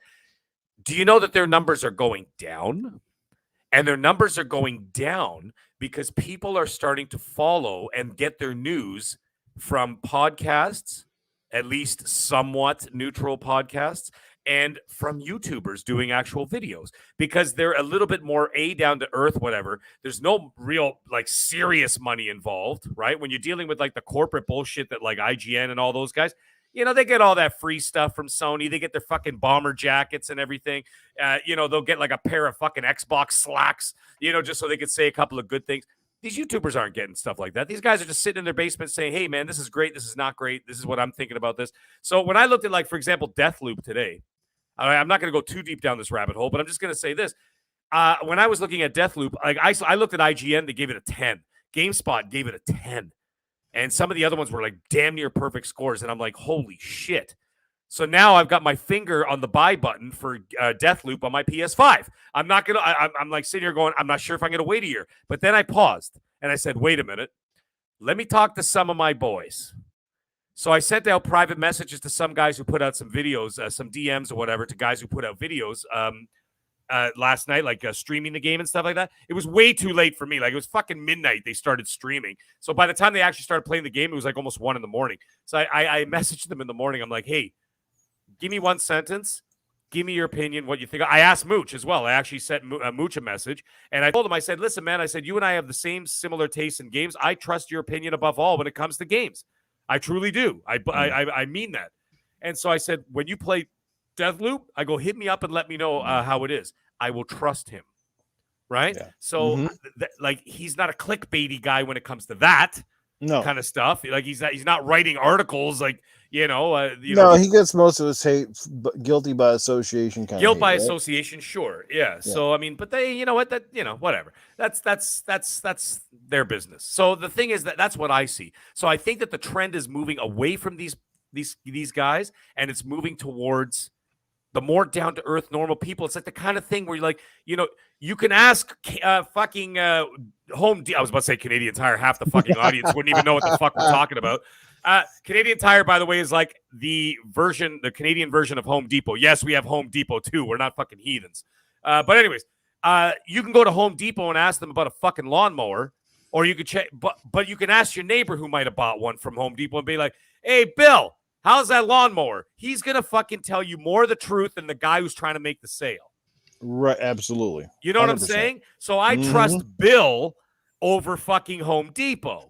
Right. So that's what I'm getting at. Right. So that's kind of where I think the trend is moving in that direction, where people are looking for more like-minded people on the same level as them. Like, for example, a lot of people come to me. I get a lot of DMs from people hitting me up, asking me, hey, Mag, what do you think about this game? Or they hit me up at an Xbox party chat or a PlayStation party chat. Hey, Mag, are you playing what's in, so-and-so and what? And I'm like, yeah. And they'll ask me, is it good? Is it worth it? Is it worth the $80? Is it worth the $50? Is it whatever? I'll fucking tell them the truth. Because at the end of the day, yes, I'm a podcaster. Yes, I'm on Twitter. Yeah, I've got a following. But guess what? I'm still a regular person. Yeah. Sony ain't fucking dropping off bomber jackets at my door. Anything that I buy from them or Xbox, I got to go buy at the fucking store. Or I order it online. Right? So, like, I'm a regular consumer, so people listen to me. So I think that's where the trend is starting to go. It's starting to go towards that. And I'm telling you now, in the next couple of years, you're going to see a hell of a lot more than that, more of that, and you're going to see a lot less people paying attention to this clickbait bullshit. Yeah. No, you're right, and a great point. Like, anytime, influencers, whether you're large or small, whether you get paid advertising coming in, or you get a lot of free stuff given to you for review, you always got to take it with a grain of salt, because you got to remember that most of these people are more favorable for a review if they're giving that stuff. And even Wilmy Hoods made a point about that. Our good friend Wilmy, how just recently, I guess, some small developer gave him a game to review. And like he said, what do you do when the game is absolute trash? And you got to basically be honest about it. And then when you are honest about it, that person's pissed off at you and basically, like, well, we'll give you no more games. Well, that's a test of integrity. That's what it comes down to. That's integrity. If you could take something free, because it shouldn't be, hey, I give you this for free, give me a good review. That's not how shit works. That's not how it should work. I'm still sitting here a month after the fact feeling like I sold out because I finally got Game Pass, and I'm sitting here with a guilty conscience. I'm like, damn. Some people admired me because I stayed steadfast on my approach for so long, and now I feel like I've sold out, and I'm enjoying the hell out of Game Pass, and I definitely think it's worth every penny and then some. I mean, I've got my money's worth, but I still feel like I'm sitting over here like guilty as fuck. I'll let you know when you sell out. That's not selling out whatsoever. That's making an intelligent purchase. Okay, there's nothing wrong with that. Yeah. By the way, if you guys want to actually follow, I mean, obviously, I would imagine almost everybody does. if you want to follow like some real honest reviews, go look at Randall Thor. And he may not release like a full, like sometimes he'll release an actual like full review video of something if like, if they give him a review copy. But or if he doesn't, he review it like sort of, nonchalantly, whatever, review it during the Xbox 2 show, right? But the thing is, he's fucking honest. And when Xbox gives him all those games, it's been told before that sometimes they're not happy with him. Because he fucking says, hey, man, like, I'm telling them the truth. This is how I feel about it. But guess what? They keep sending him the games because you know what? At least he's fucking honest about it. He ain't a shill. Like, if there's a flaw with a game, like, if there's a flaw in Psychonauts 2 that he doesn't like, he'll fucking tell you. He's not going to hide it just because he's primarily Xbox, right? Mm-hmm. So, like those are the kind of people that you need to listen to, Yeah, anyway, absolutely. Sorry, no. My thing is, honest, down-to-earth YouTubers, they're hard to find. They really are. Like, I feel lucky that when I came into this community, I made a video and it promoted Dealer and Colt. And this was before they got big. This was way before they got big. But that video didn't get me thousands of views. But it did so much more. It got me 2 friends, right? And I started talking to them, DMing them stuff. And I literally became friends with these 2 guys, and it let me in, and it also let me into like the accurate side of the information, right? Dealer's one of like that guy is just he's an awesome person, man. He really is. Like, the amount he helps creators is like, most people don't know this, man. He helps small creators out so much, and it's not just shouting them out on his huge show now. He will help you. You ask him a question, he will help you, and that's what, and even after, because I watched their videos, and by the way, Colt's, if you ever watch it, did you guys ever watch any of Colt Eastwood's like early videos? Like, I'm talking when he first started YouTube. He had this intro, it was hilarious. He had like his buddy or something at the time, like calling everyone clown, not clowns, but something along those lines, like you're a clown, or stop being a clown, or something like that. Do you remember that, Noob? I do. Yeah. It was he had a special word for it. I know what you're talking about. Yeah, it was hilarious. But that's part of growing pains on YouTube, and it was hilarious listening to those 2 in the chat on how Dealer kind of guided him. Like, he's like, get rid of that, dude. You're calling all of your viewers clowns or whatever it was. It wasn't clowns, but you know what I'm saying. Yeah. You're calling you're insulting your viewers right off the bat. And and Dealer is definitely a huge part of why Colt is so big today. Yeah. And but as far as like clickbait articles go, it's sad that like clickbait, like people, we got to change our mindset. We have to change the culture, basically, right? And that's hard to do because there's so many ways to stick it to those clickbait articles without supporting them. You can stick it to them without supporting them. You could screenshot their title and talk shit about it. That doesn't give them a click. That doesn't support them whatsoever. Screenshot that shit and talk your shit. Don't click on that article. If they have a fucking clickbait article, don't click on it. I mean, I know it's hard. You want to read about into it, but if it's blatantly a clickbait article, trust me. If someone has one of those titles, and if you don't click on that, if you don't click on that, and that word gets spread around, and people stop doing it, like, because I wish I could get others to do the same. Like, when I see one of those, I do not click on it. And I wish I could get you guys to do the same, because we would be so much better off. And I don't have any data to back this up, right? Because it obviously hasn't fucking happened yet. But but let's just use common sense about it. Let's bring the common back to sense, right? Let's fucking like imagine if these people stopped getting supported by arguing against them, because you arguing against them is essentially supporting them. And it's funny, every time I see one of these, like, console war, quote unquote console wars, every time I hear that fucking phrase, it drives me nuts, because I think of the movie Pirates of the Caribbean, where he's like, you better believe in ghost stories, Miss Turner, because you're in one. Well, fucking, we're all in a fucking console war, okay? That's like, if you have an opinion on video games, you are automatically in the console war, whether you like it or not. Yeah, that's true. I mean, that's just a very kind of bottom line, basic kind of thing, because guess what? You're in it. You're in the console wars. Who the fuck is which one of us are not in the console wars? What do you think because your fucking name's Noof Nukem, that you're fucking, you're immune, well, right? The community struggles a lot of time to separate fact from fiction. That's the big problem. Yeah. There's some that, like I said, the ones that constantly use the word Xbox, Xbot, and pony, and all those words. I mean, to me, that sounds, if you really think about it, you read some of the tweets and things that they put out there, that's so grade school. It's not even funny.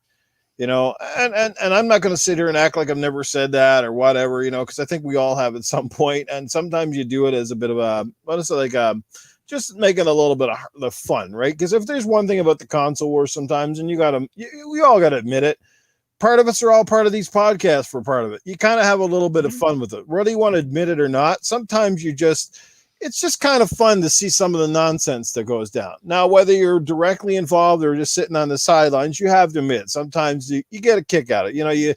You see some of the memes, you see some of the stuff, and I'll laugh, to be honest with you. I've always said it's the ones that take it too far, when they start getting personal and they start attacking your family and they start DDoSing you and they start going to those degrees, or they start slamming your channels and guys showing up in your fucking podcast chats or your podcast comments after the show and with the same old bullshit crap. Like, those are the guys the community needs to oust and get the fuck rid of completely, because you can't take them seriously. It's like those idiots that review the fucking games that go in with a game review and give it 0.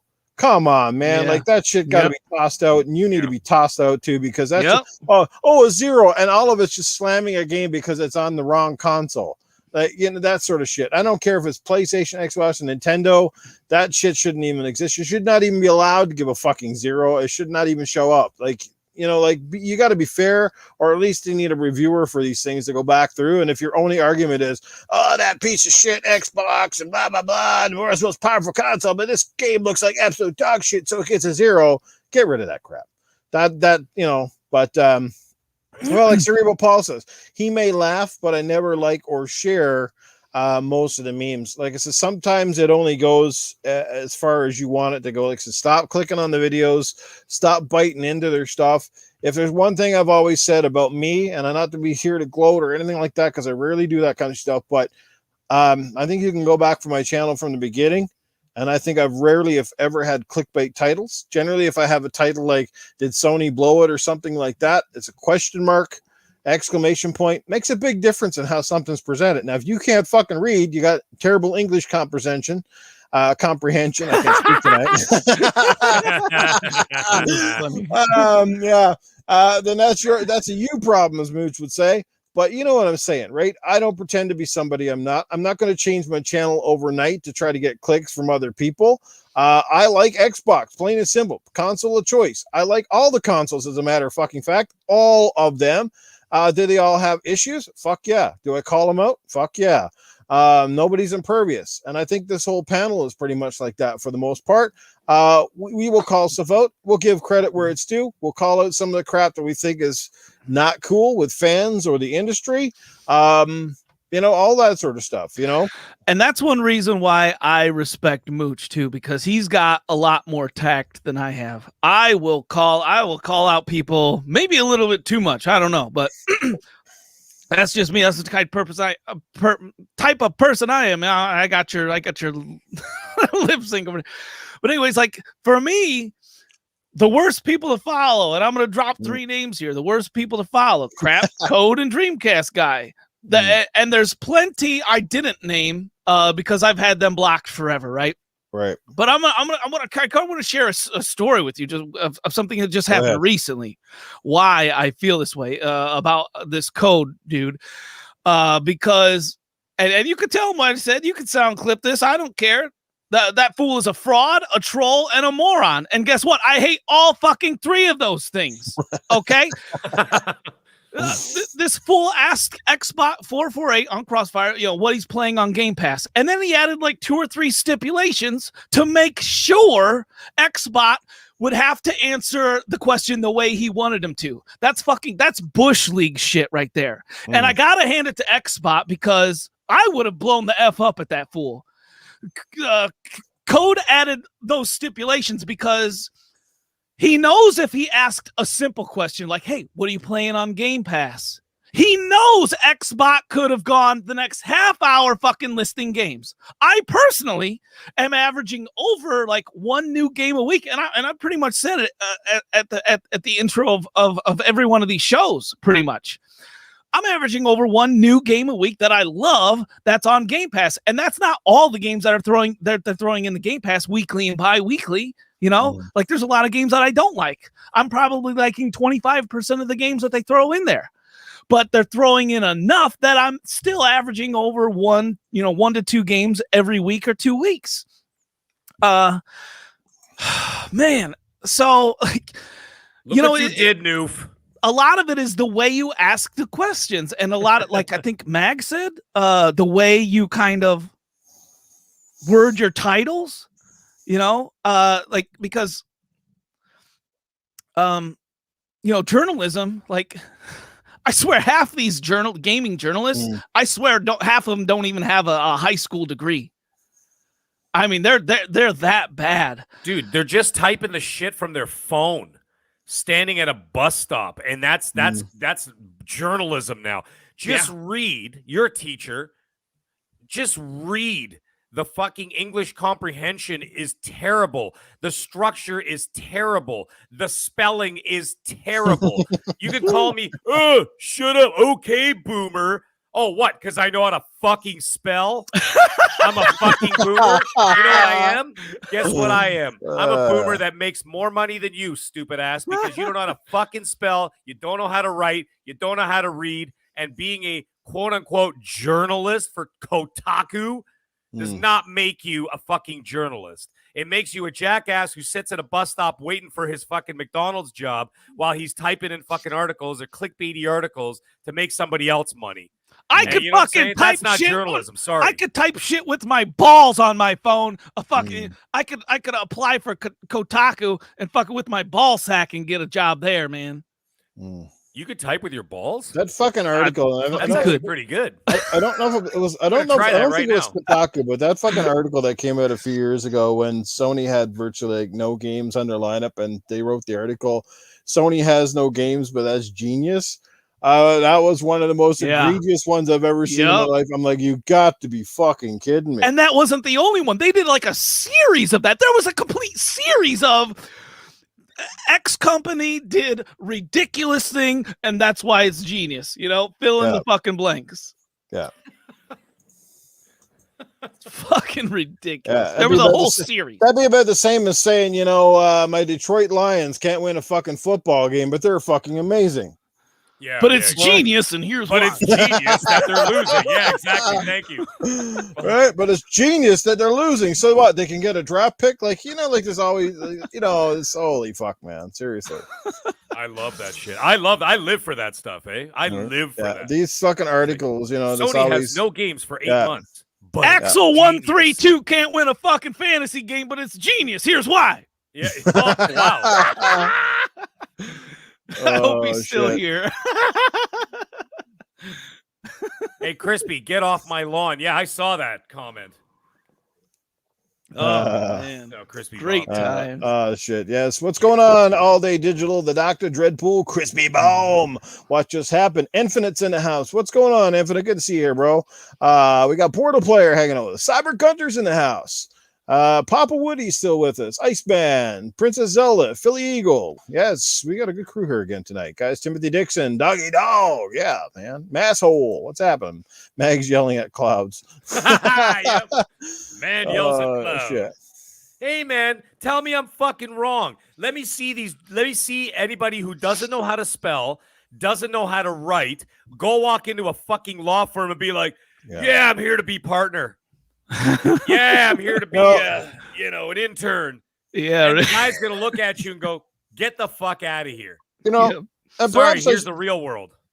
Perhaps on this I speak a little bit out of jealousy, but I suppose to me, it's just sad. Like, and I know, like I've always said, and I'm not going to sit here and make false statements about myself. Like I partly know why, again, my channel doesn't grow that fast. Part of it's got something to do with the time zones and the date that my stuff airs and all that sort of stuff.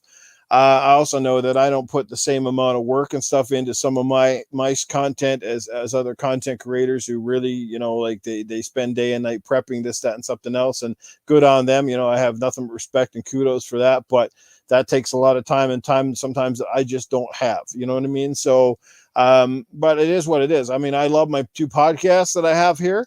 And, you know, when you see how some of these other people and that's how they get their clicks and that's how they get their numbers is by being untrue to themselves, untrue to their audience, and just, again, clickbaity stuff, slamming people. That's what they do. It kind of makes you like sort of a little bit like kind of mad in a way, because, you know, you go out and try to make an entertaining show and you're struggling. And yet these guys do this kind of crap. Yeah. And then fucking you get all these numbers and you're like, but I'm not going to sell myself out. I'm not going to sell out, you know, to do that. That's the thing. Noof, I feel the same way, and I don't even create content anymore. I'm like, I'm just so, it just frustrates me that these fools, you know, get this, right? Because, you know, I'm a teacher. I quite frankly don't have time to do this anymore. Also my voice is kind of going. I can't hit half the notes that I used to. So that's a huge part of why I haven't put out any more singing videos. Yeah. But I still have a good amount recorded, and I could go through that, but it's a time thing, right? Mm-hmm. Life gets in the way sometimes. Maybe when I retire someday, then I can start putting out content weekly again, like I used to when I, you know, and that's what got me into this community. You know, I feel like, you know, I put a lot of work in early, but, you know, I never came into this for the money. I came into it for the fun, the friendships, and exactly. yeah, that's what I came into this for. And that's why I do this weekly. That's why I fucking love this podcast and all the fucking people in the chat. Whether we're talking shit to each other or not, that's all fun to me. Dog says it the best. Stupidity is contagious. Oh yeah. Yeah, you know, I totally hear you, Titan, man. Totally hear you. Like I said, I'm not going to spend the rest of the show, well, woe is me.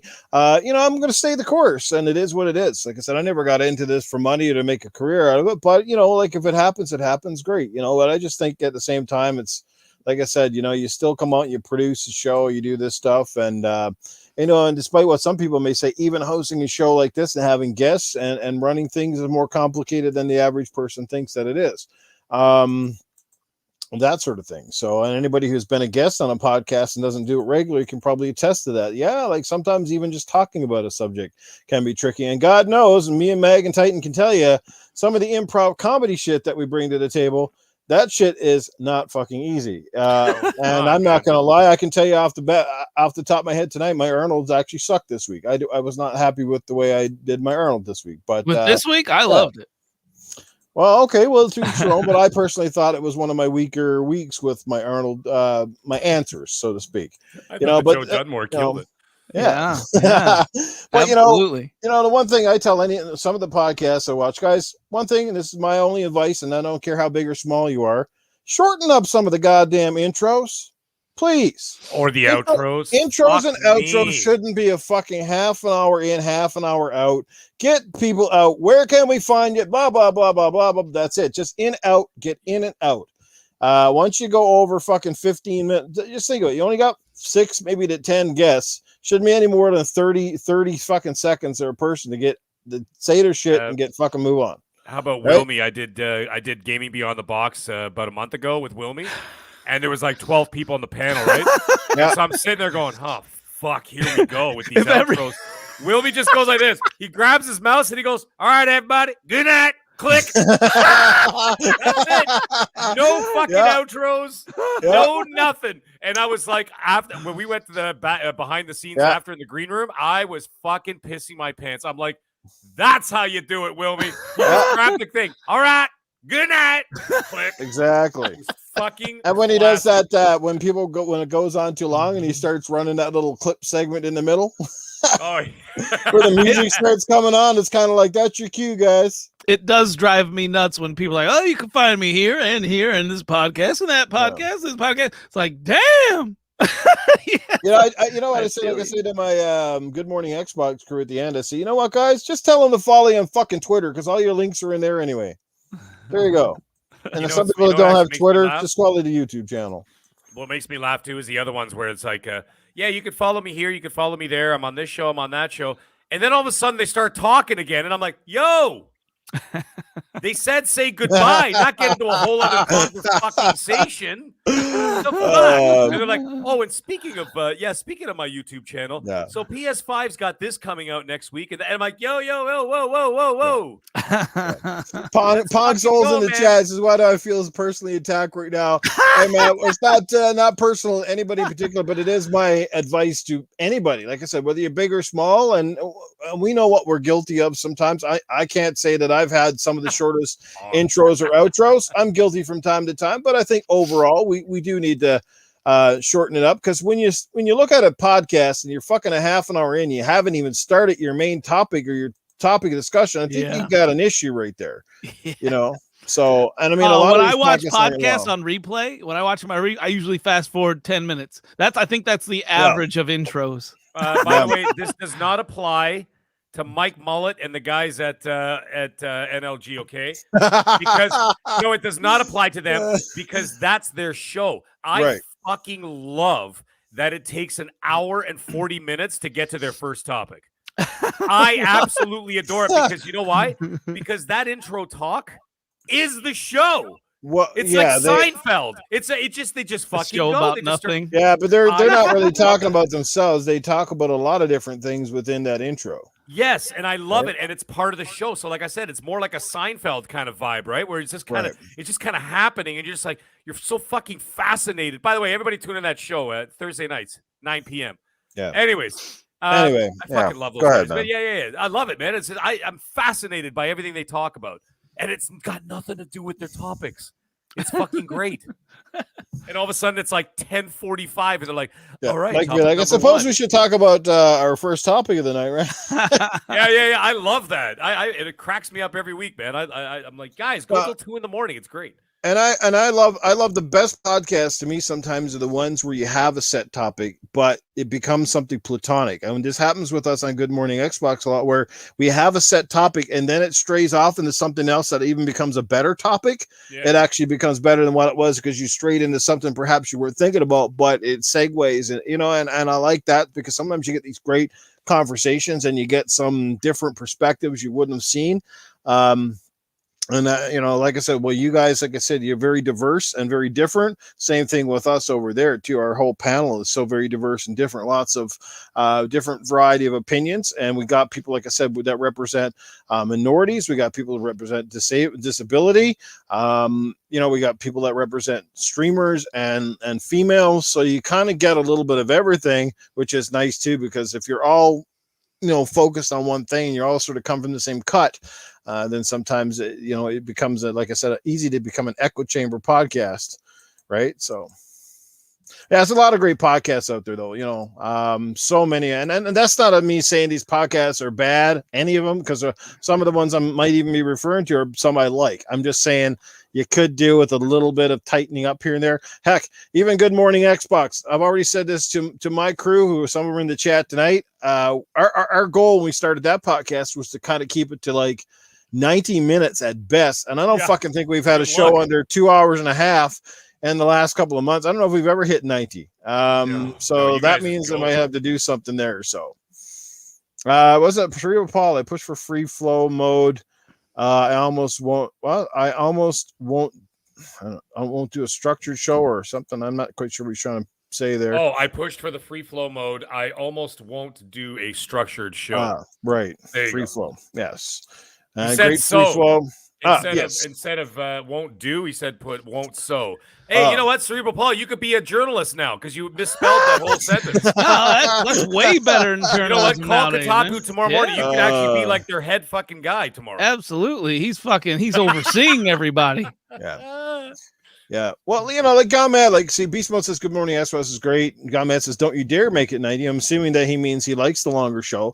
But the analytics tell me that if you look at the analytics on YouTube and you look at your viewers and how long they generally watch, I think right now most of my videos, the average watch time is about 38 minutes. So why the fuck am I doing with the other hour and a half? I actually Right? watch a lot of shows, and even big guys, like big guys, when they're doing a podcast, a 2-hour show, which is, give or take around the average, right? Viewership starts dropping off at an hour and a half. The 90-minute mark, and you watch the numbers slowly start to drop. And then by the last 20 minutes, it's fucking non-existent. It's like half. So like there's only so much people can listen to. Like, I listen to podcasts while I'm doing shit around the house, right? Yeah. So like I'm taking a shower, I'm shaving, doing whatever, cleaning up the house, vacuuming, fucking cutting the lawn. I put my headphones on and I listen to some shit, go for a walk, whatever the fuck I'm doing, right? So I listen to podcasts, so it doesn't matter how long it is because I'm always doing something. That's usually on when I'm home and whatever, right? That's fine. But if like someone is actually sitting there dedicated, like sitting there listening, like dedicated to listening to the show, it's very difficult to get anybody to fucking pay attention for longer than 90 minutes. Yeah. And if you lose focus during the show, and that's another thing, a lot of people don't realize it. This is actually this is really fucking hard. Doing this is a lot of work, man. Like when I'm done, especially the three of us, like we got so much fucking energy between the three of us that when we're done a 2-hour show, I'm fucking exhausted. Like I can't talk anymore. I'm just done. Right. So like it takes a lot out of you. So like that 15 minutes to spend getting into that fucking outfit. Yeah, well, there's that too. I'll tell you this, man. I don't know what it is about Drago's Corner, but I am literally sweating when I get done with those. I'm sweating when I'm doing Tony Baloney. Like it's fucking exhausting. Why the fuck am I sweating? I'm sweating when I fart during a show. Jeez. Yeah, I had to put your 2 cents in, didn't you? I think there's a stain on the chair after last week. Oh, Jesus. I hope you change your chair. That was funny. Mag comes in the comments and he haven't timestamps it. It was at 30-something. Oh, I did timestamp it. And I said, what did I say? It was so fucking funny. I got to find it now. I got to find what I said. Yeah, he goes into the comments. Timestamped it. Yeah. Oh, here we go. I found it. It was while Lemon was talking. It was funny. He's like, oh, here he goes. I put it in here. I timestamped it. It was like the second comment down. I go, public service announcement. The dirty fart is at 33:45. What's funny? Because I never know how they're coming off on the air, right? So you fart and basically bring the microphone down a little bit and kind of fart. Dude, it was bad. Yeah, and then I always wait to see if the chat heard it, and then you always get that person that speaks up and goes, who just shit themselves, And then I'm over here just fucking. I feel sorry for myself. Like I felt sorry for Lemon because he just kept talking. It was like this egregious he just kept talking like nothing happened, but it was so brutal. I don't know, man. It's almost like a test to see how good of a guest you are. If you can keep talking while Noof is shitting himself, then you're a 10 of 10, man. Oh my god. Yeah, fucking great, man. Unbelievable. Shit. Oh man. Oh fuck. Anyway, thanks, Deb. We appreciate it. Keep talking about the farts. I'll be back in a few minutes. Anyways, yes, we got another topic before Tony Baloney comes on deck. We should keep this one fairly quick. But anyway, and Titan we'll start it off and we'll get Mag to comment on it. This is Deathloop. It's just about out now. I think it comes out this week or just comes out today. Was it today or Friday or something like that? I don't know because it's not out on Xbox. And it's getting some great reviews so far. Are you a little bit shocked by that? Because I figured, because this is now an Xbox Game Studio game, regardless of the fact it was in development for PlayStation long before that acquisition, that right off the bat, I was figuring, this game is going to be like slammed and trashed before it comes out just because of that connotation. So does that surprise you a little bit? Do you think Sony fans will definitely check this out, or do you think they may pass on it simply because of the stuff? So how do you feel about that? Let me address the chat because Lady Foxfire is in the house. She says, do stuff, content when you want, how you want, for the fun of it, because you will never make everyone happy. Great point from Lady Foxfire. Great friend of the channel. Lovely lady. Go check her content out too, man. There's so many great content creators here watching the show tonight. Like I said, Pong Soul is here. Cerebral Paul's on a lot of podcasts and brings some great insight into all of his conversations with that wit that only Cerebral Paul can do. There's a lot of people in here. Thank you guys again for your support so far. It's Absolutely. fantastic. And you know what? And I really appreciate the people because I've been in this, we've been in this community a long time. And we've seen a lot of people come and go. And it's the people that, start as supporters of other shows. Yeah. We've seen it a lot. Who was it?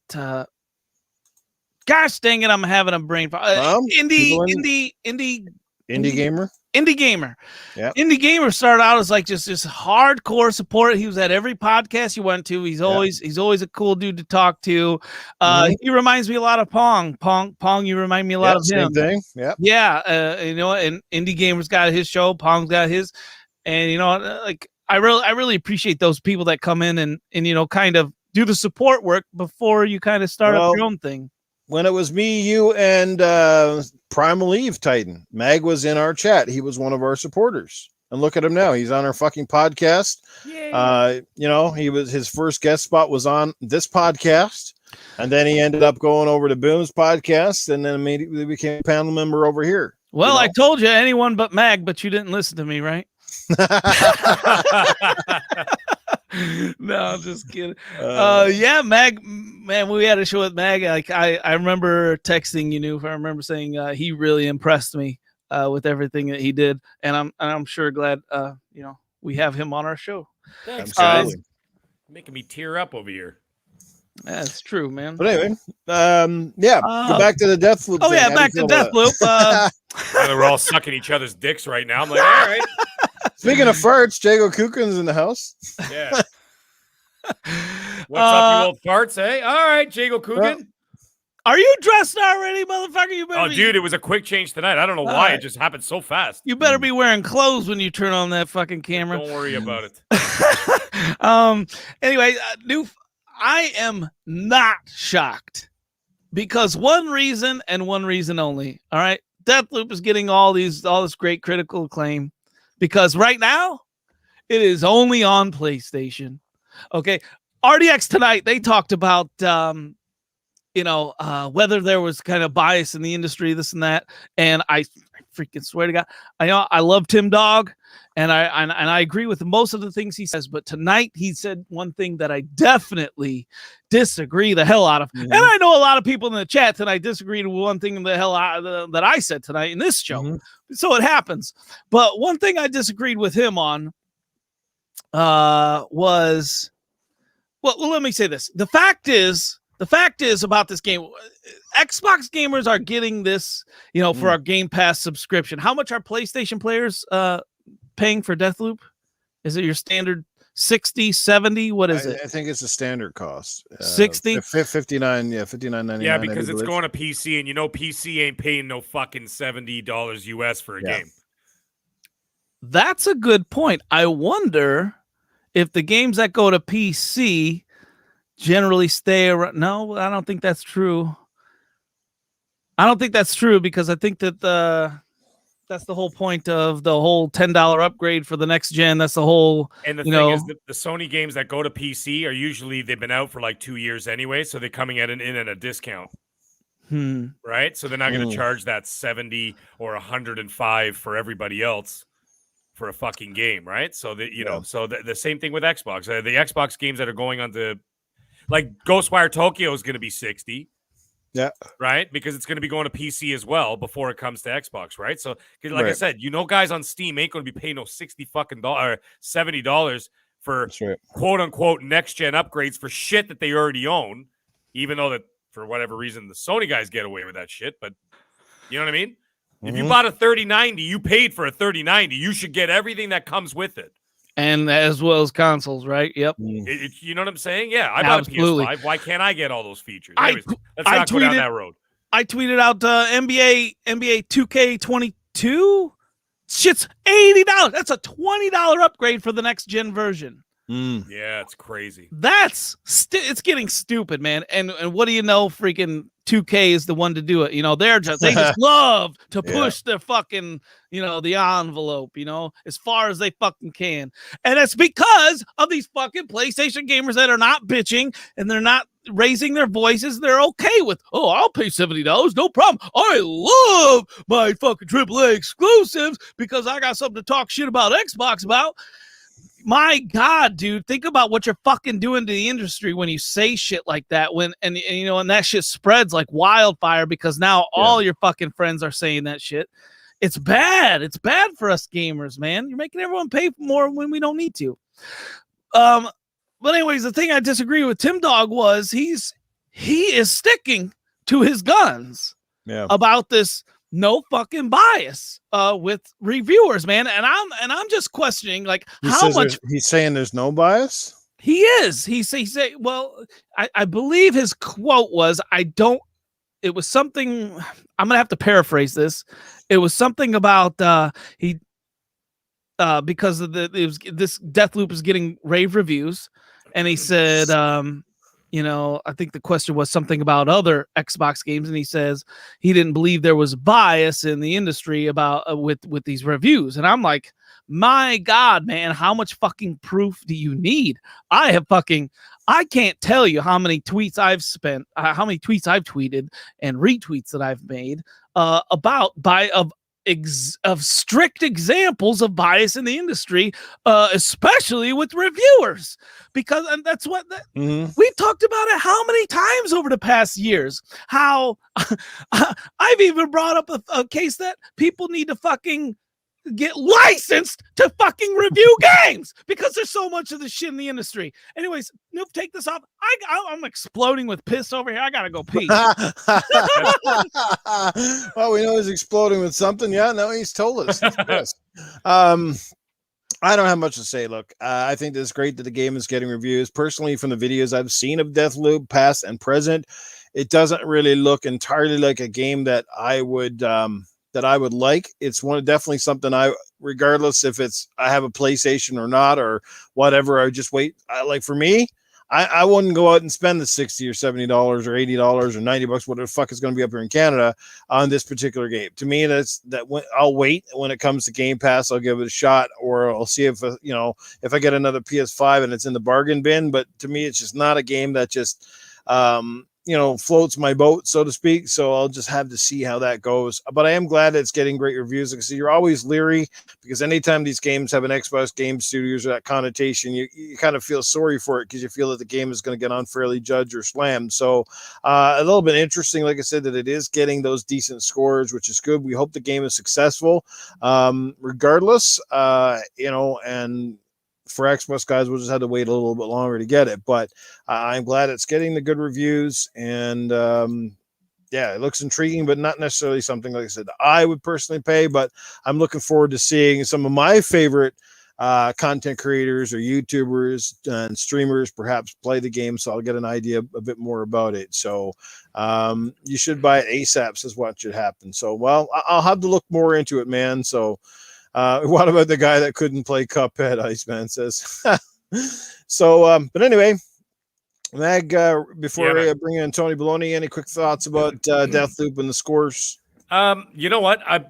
I was 100% adamant that I was just going to wait for Game Pass, right? I'm just like, fuck it. I'll just play it next year. No big deal, whatever. Because in a week, literally a week today, Kena comes out. And then 2 weeks after that, Far Cry 6 comes out. Then a week after that, Battlefield comes out. Then a week after the same week of that is Back for Blood. And I know we're going to be squadding up for that shit. That's going to be fun. And so it's like, I just read that fucking thing. Pong, you fucking fraud. You just ruined my whole night.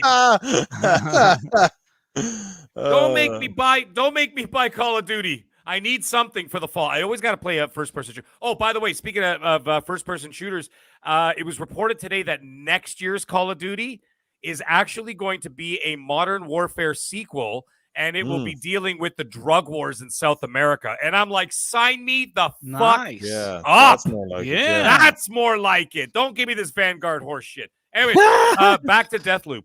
I was more than happy to wait, okay, because of all those games coming this fall. But I'm like, fuck it, I'm not going to pay $80 just to, whatever.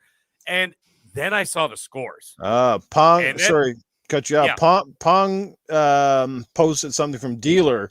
This came in from 29 minutes ago, and this is from Dealer Gaming saying Battlefield 24 delayed to 2022. That's what I'm hearing. Yeah, no, dude, that's what I just. Yeah, when you put that on the screen, I just froze. Wow. So yeah, that's that would be crazy. a major disappointment for this year. Oof, not that I was planning to buy it anyway, but a lot of people were. What? So no, it was 2 weeks ago or something. What the fuck did I say about Battlefield? I said they all quote. They always leave the door open for Call of Duty, and this Vanguard is looking to be a piece of shit game, and they fucking delay their game till 2022. Wow, talk about fucking. My God, I love being right. Damn. Well, if that is true, that's definitely going to sting. And like you said, that's a big window of opportunity this year that be missed. I'm pretty sure the people at EA can't be happy about that. Whatever reason there might be, if this is actually true, and I'm sure we'll find out for sure over the next little while. So, yeah, crazy.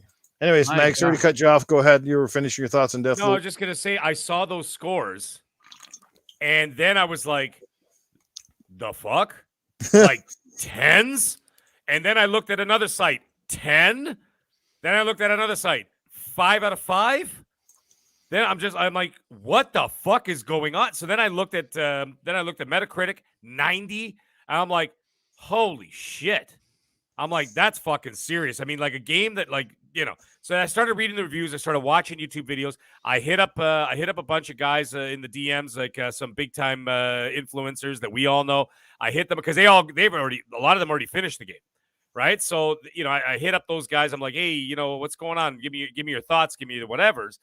And the majority are saying, fucking go for it. They're saying it's really good. So I still haven't pulled the trigger. So it's just kind of sitting there. I'm just like, let me just get like one more. I'm just waiting to hear from Mooch. Once I hear from Mooch and I hear what he's got to say, then I'm either going to pull the trigger or I'm going to hold off because, like I said, we have very similar tastes in games, right? So, and I trust him with that kind of stuff. So, anyways, good on them. It's huge. But the thing is, it's huge for Xbox. And the reason why, and there's some narratives out there that are going, oh, they made this game before Xbox bought them. And I'm like, oh, but they developed the game for another year after Xbox bought them, you fucking momos. Just shut up. All right. So, grow up.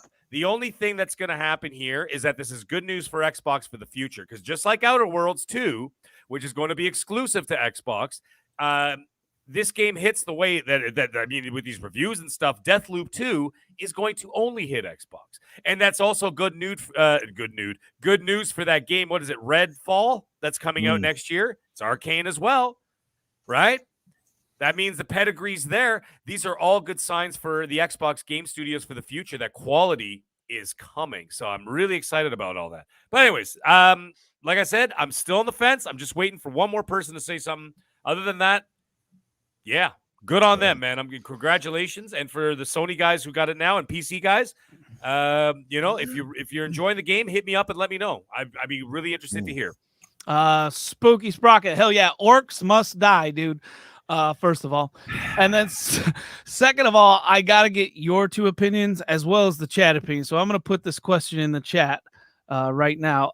So I want to know everyone's opinion. Did Battlefield 42 get delayed for Battle Royale, campaign, or multiplayer? It's not getting a campaign. They're not going to make a campaign that quick unless they were halfway done and just decided maybe we better add it all of a sudden. But those are our three options. I'm calling BR. My vote is on BR, Battle Royale. Is that, or there's just some major issues with the multiplayer because maybe the scale and scope your vote is with multiplayer then? I'd say the multiplayer is the problem. There's probably a lot of bugs because of the massive scale and the scope that they're doing with this game, and they just want to make sure that it comes out and plays fairly smoothly. So I don't think Battlefield can really afford to have a really bad misstep because, the franchise, like I said, has already taken a bit of dip in some people's eyes. So they need to come out swinging with this one. There's no doubt. Yeah, I don't think there's going to be a campaign either. But I saw in the chat that was one of the someone mentioned it in the chat, so I included that option in there as well. My vote is on BR. What do you think, Mag? What do you mean? BR with what? Is it Battle Royale? The reason for the delay, Battle Royale campaign. Oh fuck no, or no. No, you're right the first time. It's got to be they're probably just having trouble with trying to get the game off the ground properly. I mean, like, imagine, look at how ambitious they're going. You know, with that, what is that portal fucking thing? And they're going to be opening up like different maps from all the different battlefields and all this other shit. And you can actually customize it where it's like World War I guys versus like modern guys and all this other stuff. Yeah. The logistics behind that is fucking staggering. So I hated the way you started that. I liked the way you finished it. Keep going. Sorry. So it sounds like you're jerking off while I'm talking. Like when you started that, I'm like, I know what the fuck are you talking about, Mag? But yeah, you're right. I guess that is a huge balance issue then, right? I think you know what? Like I said, it's very ambitious what they're trying to go for. Mm-hmm. And I think that working from home and trying to launch this fucking game remotely is just not working out. Yeah. So they need that extra time. Yeah. Uh-oh. Yeah. I'm really getting tired of all this fucking gibberish, man. Like, come on, what the fuck is going on here? Battlefield, another delay. I haven't been this goddamn pissed off about a delay since my first girlfriend had a fucking delayed period, man. I was fucking choked up, let me tell you. This is not good, man. We got to get this Battlefield shit out because, you know, the window of opportunity is open. I mean, Call of Duty gonna suck big balls this year. You know, gonna suck big balls just like your mama sucked them big balls. So, Battlefield, you should be dropping right where it needs to be. So, I don't know what's going on over at EA if somebody's whacking a whacker, but you come on, guys. You got to get your shit together. Get the fucking game out the door because Safe House Sam says this shit needs to go down, baby. That's what it needs to do. I want to play that fucking Battlefield, baby. I want to drop an aircraft carrier on your fucking head. That's what I want to do right now. I put it up in the tornado.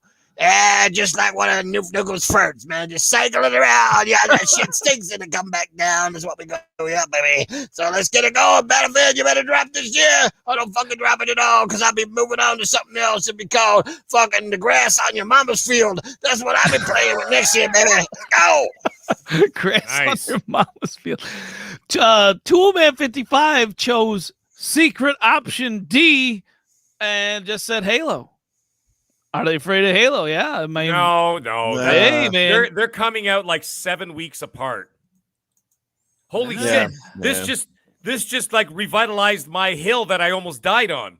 Oh, no. Battlefield 2042 got delayed to 2022 so that they could release on Game Pass just like Dying Light 2. That is not true. You motherfuckers, I'm telling you right now. And let me tell you something else. That's right. 2042 is going to be coming out on Game Pass day one, just like Dying Light 2. Oh, my God. Fucking frauds. Unbelievable. Oh, God. I wish I had a corner with you tonight. Oh, yeah. That'd be a really good idea if you felt like losing. I'd destroy you just off that quote alone. Let me tell you something, Titan.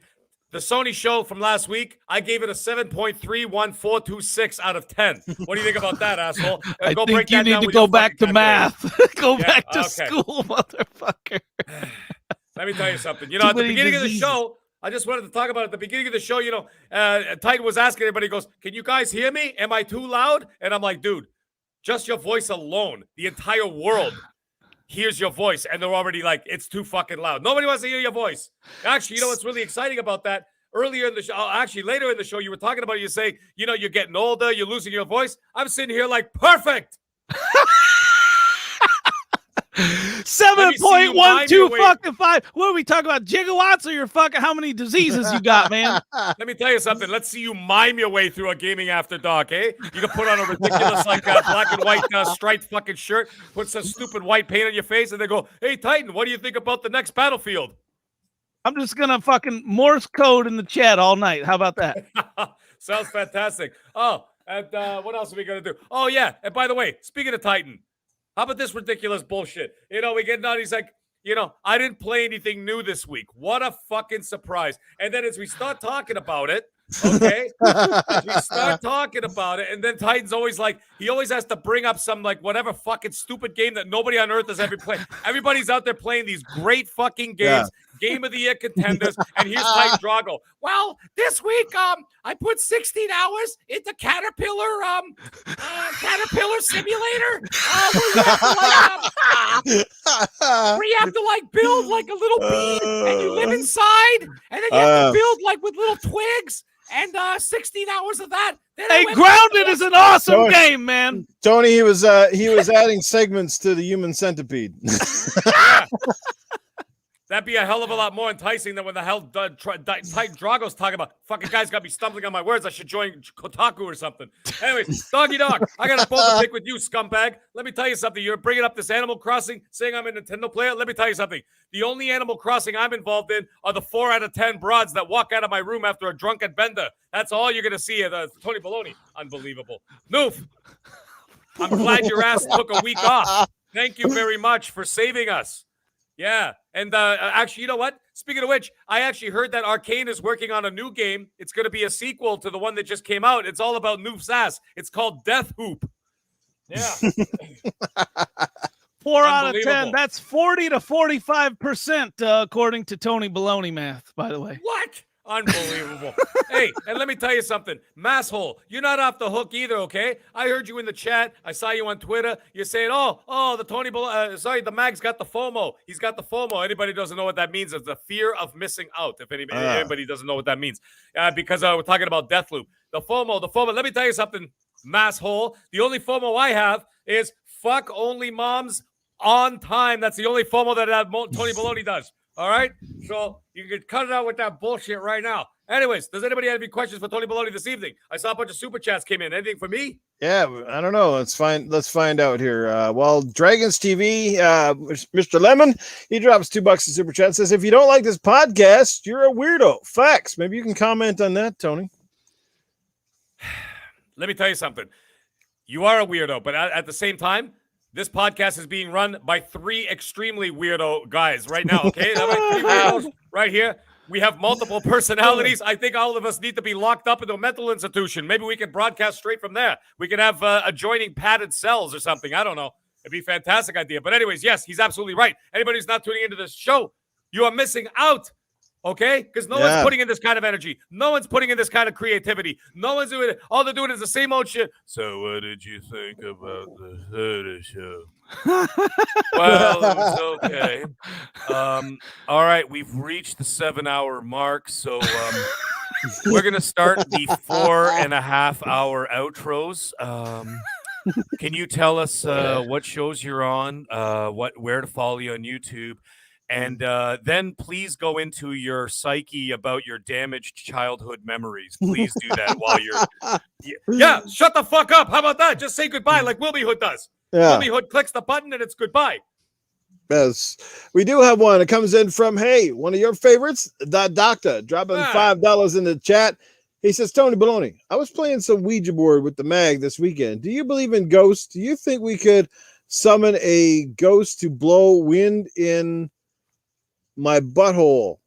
What the Let me tell you something, Doctor. Obviously, you've had way too many White Claws, you pussy. Let me tell you something. What kind of a question is that? And yes, actually, I did not partake in the Ouija board. They did, and I forced them to do it off the property. I said, I don't want no Ouija board on my property. I don't want no ghost showing up. Okay? And as for ghosts blowing in your ass, let me tell you something. Not even the dead will go near your ass. Okay? So don't even think about it. Not even if a fucking zombie came up to bite you, the last thing they would eat is your ass. Actually, in fact, they probably eat the rest of you and just leave 2 butt cheeks sitting on the ground and walk over to the next victim. Not even a zombie would go eat your ass. Don't expect that beautiful girl of yours to even get close to it. So, ridiculous question. Ghosts will not do it. The dead won't do it. Zombies won't do it. Nobody's going to do it. You might as well join Cirque du Soleil so you can bend yourself over and lick your own ass. Tony Baloney, we got another one. You have a lot of fans. You have a lot of fans who happen to be doctors. This one coming in from Dr. Felcher. Hello, Tony. Hey. Any advice to Mag about his cosplay fetish? Dr. Felcher. Let me tell you something. If there's one way you can make the mag break out of character is by having a name like Dr. Felcher. I'm literally sweating right now just thinking about that and doing all this yelling. Advice about my cosplay fetish. Listen, I don't have a cosplay fetish, okay? I just wear that shit all the time. I wear it when I'm not even on camera. I wear it when I'm sitting around. I'm just playing video games, whatever. God forbid, okay? God forbid the Xbox Kinect was still around. Otherwise, you turn that shit on in a potty chat and you'd see the mag sitting there wearing that same bikini and the fucking wig. No one thinks it's weird. My neighbors don't think it's weird when I take out the garbage dressed like that. Nobody thinks it's weird that I cut the lawn like that. Nobody thinks it's weird that I film myself masturbating wearing that outfit. But, it's all just a thing. So, don't worry about it. Tony, will you come and join my 7th grade math class like Billy Madison? If I joined your 7th grade math class, let me tell you something. I would show him one thing is that I would point to you and I would say, hey, everybody, look. How many losers do you see in this room? Stick up the finger. And they would just say 1. And I go, now point at that loser. And they don't point up at the front of the class at Titan talking about Caterpillar fucking, simulator or whatever the fuck he's talking about. Orcs Must Fuck or whatever he's playing. I don't know what the hell he's playing. Ridiculous. You got a question for Jesse Darby. I'm not 100% sure what he's trying to ask, but I ain't got $2 to give you, Tony, but I still want to know what you would do at a lazy cook. A lazy cook? I'm assuming he's saying what I would do with a lazy cook because of my profession. Oh, sorry, not my profession, the Mag's profession. My profession is fucking ugly women. That's my profession. But the Mag's profession, yes, as a chef, lazy cooks, yes, I already have a plan for all that. You know what you do? It's actually very illegal, so actually don't do this. But I've actually seen it done once in a fight. 2 guys got in a fight in the kitchen. You know what one guy did? He took his tongs and he stuck it in the deep fryer for like a minute, and then he grabbed the guy's hand with it. Unbelievable. Let me see how fast. You should see how fast that guy was moving after that. Unbelievable. As for me, as for the mag just opens up the back door and pretends I'm just talking to you like real nice. I put my arm around you. I'm like, hey, buddy, how's it going? Everything good? Yeah, good. And I slowly open back door, and then as soon as his guard is down, he's like, what are we doing out here? I'm like, oh, no, I just want to show you something. He looks out the door. You put his foot right in his back, and you kick him out the door. You go, get the fuck out of here. And you slam the door, and you lock it behind him. And then you get a waiter to take his shit and throw it out in the parking lot in the front. That's what you do with lazy cooks. There we go. And he doesn't even know he got 5 STDs just by you putting his arm around him. Yeah, well, hey. That's part of the territory. It's not my fault. Okay? Jago says, Tony, I heard you were going to be in a reboot Twins movie with Arnold and Danny DeVito. Is that true? Well, yeah. The only twins that would happen is that they would both have gonorrhea, and that was the twin right there. I would be the gonorrhea that gave it to both of them. There it is, twins. Now they're sitting in the hospital, both getting injections into their testicles. Yeah, hey, not my fault. You shouldn't have invited me if you didn't want gonorrhea. Hey, what am I supposed to do? Anyways, my God. The mag is sweating like a motherfucker. I've been out here for a while. But let me tell you something. Everybody, have a great night. We'll see you all next week. Indeed, we will see you all next week. Hey, Tony Baloney, once again in fine form, as always. Thanks for the questions. And we'll see him back here, same time, same place, next week. We're 13 minutes over. Jeez, oh, Pete, what happened to the time? Jeez, oh, I know, man. It's crazy. It's like at about 40-something minutes ago, it's kind of getting ready to close this down, and we still keep going. Rep of the 10, what's going on? Long time no see. We got a few other people in the house here tonight that haven't been here for a while. It's good to see them, too. There was one here. I just can't remember where he is there. But anyway, guys, you're awesome. Spooky Sprocket hanging out with us. What's going on? Drakey Poo, what's going on? Papa Woody, Eternal Umbra. Thanks for being here, guys. Jesse Darby's in the house, came in late, but it's good to see you, Jesse. Glad you could be here. Princess Zelda, like I said, Jago Kukin, Dreadpool, all of our brothers and sisters in here. Mr. Kimo, what's going on? Good to see you. Pure Flack Monkey, Toolman 55. The list goes on, guys. I could stay here all night and spend 2 hours doing an outro where I acknowledge everybody, including RG Viper X. What's going on? But thanks for being here, and we are going to do our outros, and we promise to keep them short and sweet tonight. Let's start with the man who brings the common back to sense. Where can people check out any of the content you may have going down between Gaming After Dark and things else? Everything at Titan Drago, everybody. And as far as my award this week. I just saw it in the chat. I got to give it to Depka for his outstanding video game. You know, he's got good taste in gaming, man. He wants to play the Caterpillar Simulator. I got to give him bringing the God back to sense. All right, and the man who is the man of many personalities.